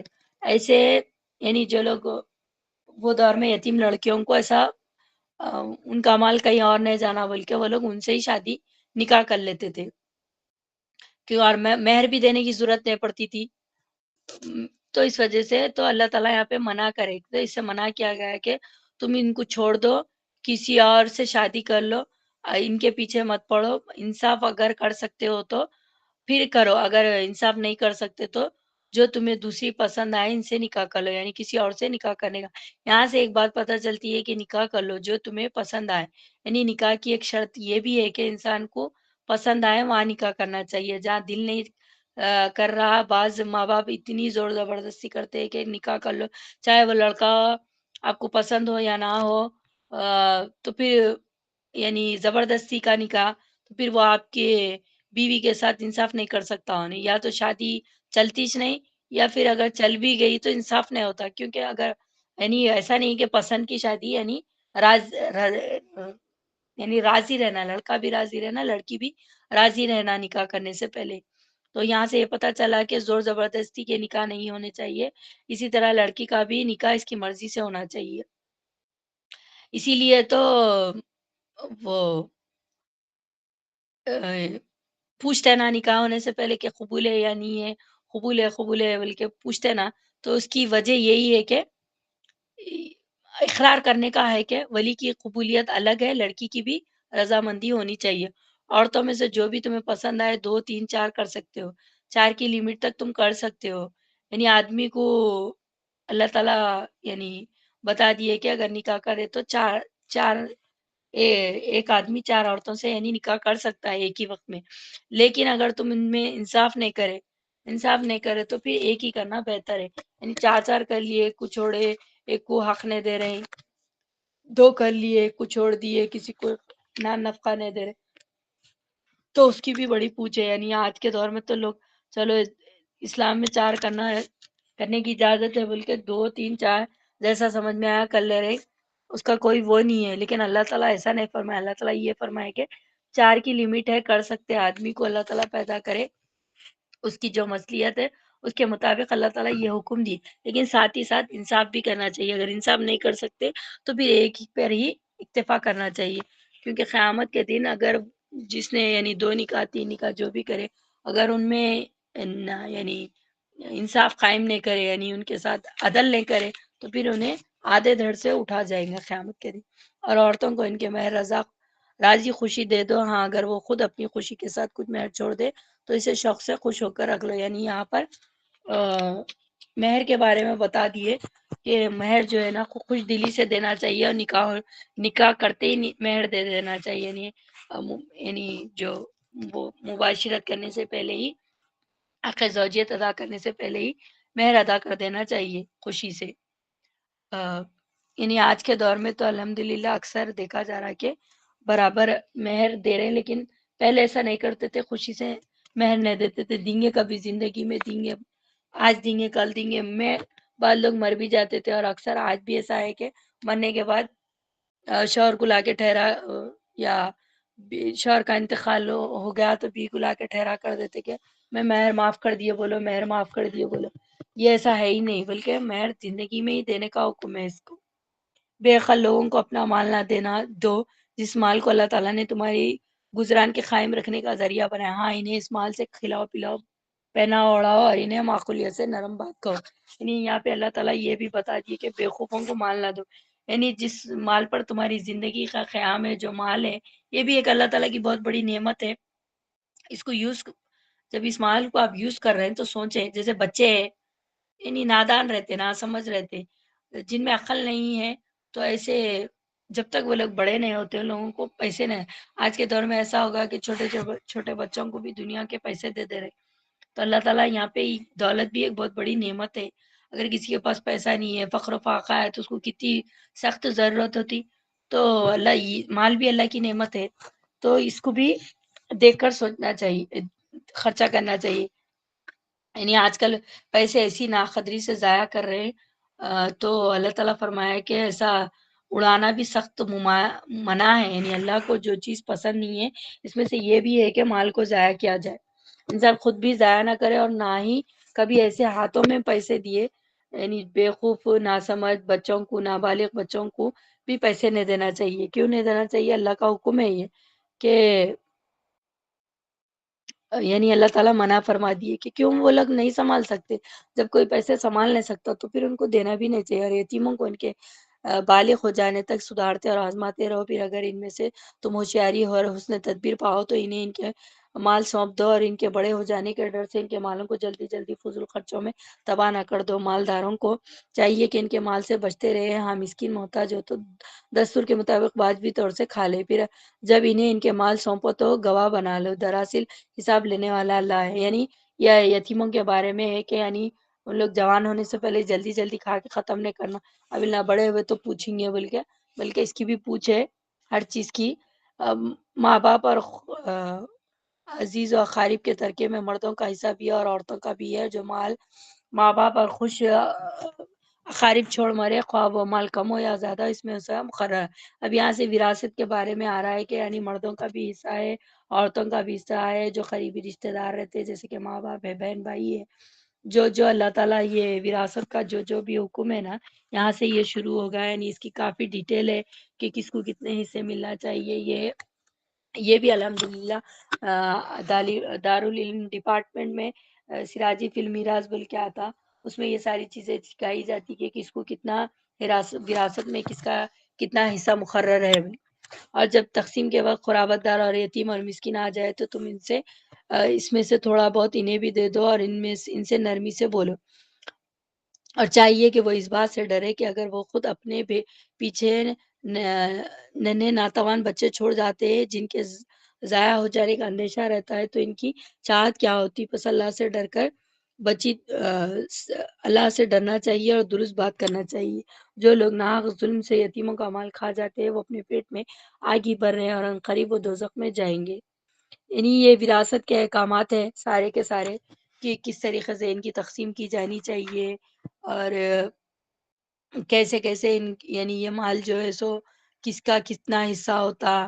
اللہ تعالیٰ نے تمہیں تمہاری اولاد کے بارے میں حکم کرتا ہے کہ ایک لڑکا ایک لڑکا حصہ دو لڑکیوں کے برابر ہے، اور اگر صرف لڑکیاں ہی ہو تو دو سے زیادہ ہو تو انہیں مال کا دو تہائی ملے گا، اور اگر ایک ہی لڑکی ہو تو اس کے لیے آدھا ہے، اور میت کے ماں باپ میں سے ہر ایک کے لیے اس کو چھوڑے ہوئے مال کا چھٹا حصہ ہے اگر اس میت کی اولاد ہو، اور اگر اولاد نہ ہو اور ماں باپ وارث ہوتے ہیں تو اس کی ماں کے لیے تیسرا حصہ، اور اگر میت کے کئی بھائی ہو تو پھر اس کے مال کا چھٹا حصہ. یہ حصہ اس وصیت کی تکمیل کے بعد ہے جو مرنے والا کر گیا ہے، یا ادائے خرچ کے بعد. تمہارے ماں باپ یا تمہارے بیٹے تمہیں نہیں معلوم کہ ان میں سے کون تمہیں نفع پہنچانے میں زیادہ قریب ہے، یہ اسے اللہ تعالیٰ کی طرف سے مقرر کردہ ہے.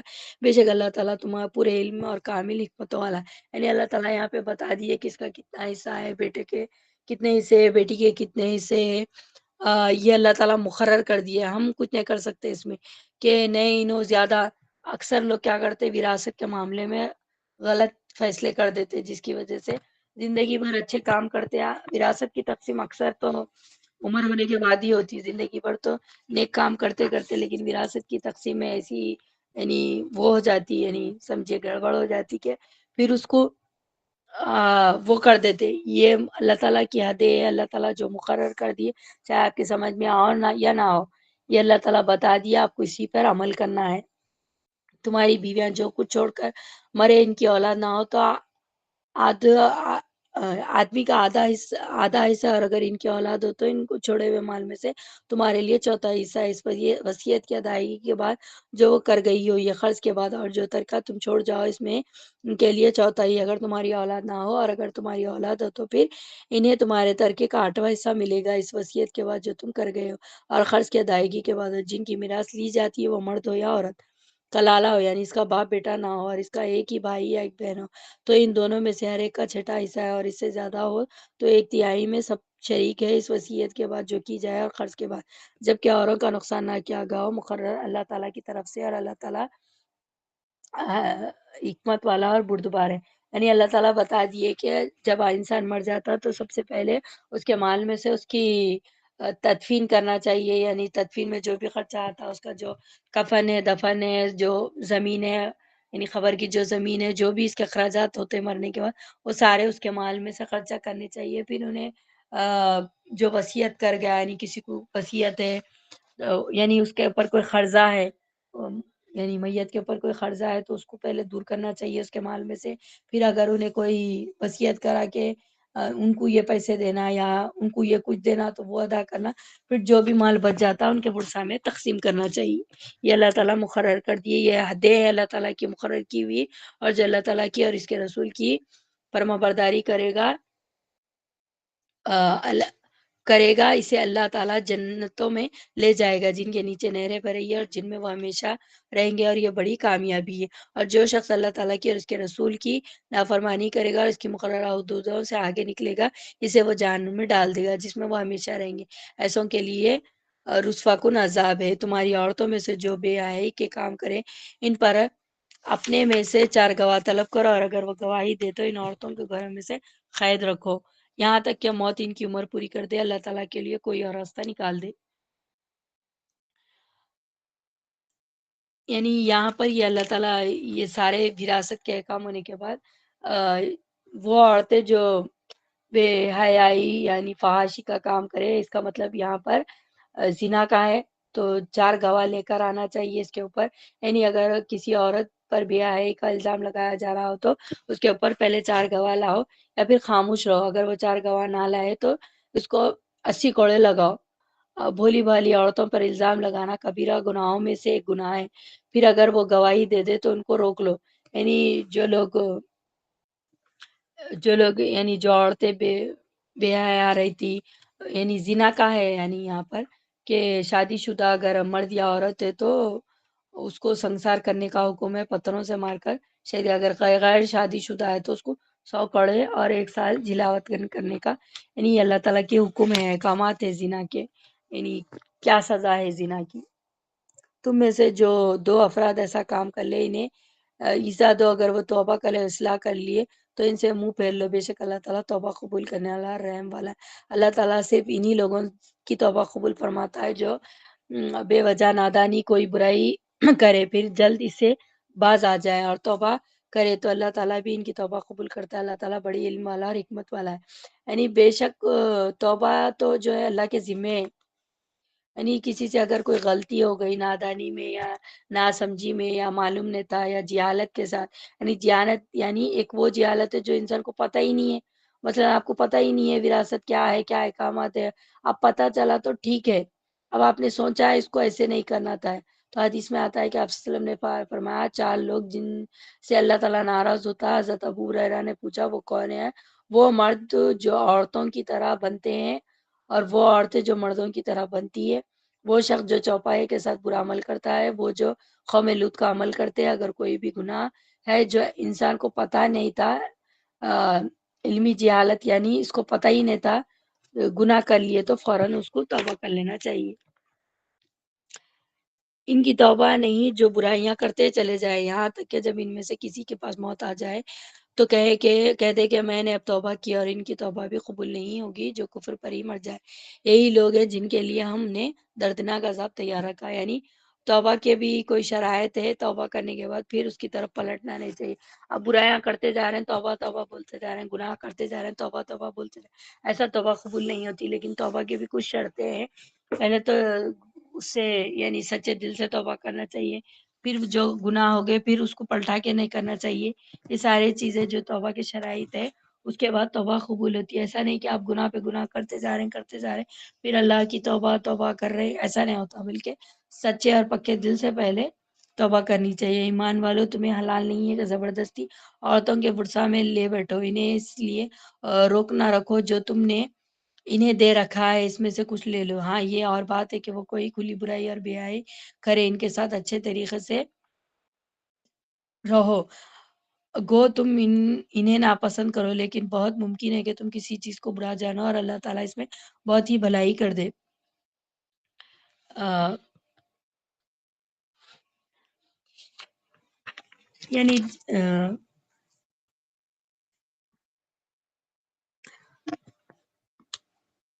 یعنی یہ جو عورتیں بیاہی کے کام کرتے ہیں، یعنی جو بھی ہے، اگر ان کے شوہر ہے، اب انہوں ارادہ ہی کر لیا اس کو رکھنا نہیں ہے، بس یہ میرے دل سے اتر گئی تو اس کے ساتھ نہیں رہ سکتے، تو اب آدمی کو کہا گیا ہے کہ چاہے تم اس کو چھوڑو، تھوڑا دو یا ڈھیروں مال بھی کچھ بھی دیے، اگر ان کو جائیدادیں دیے، مکان دیے، جو بھی دیے، تو اب ان کو واپس نہیں لے سکتے۔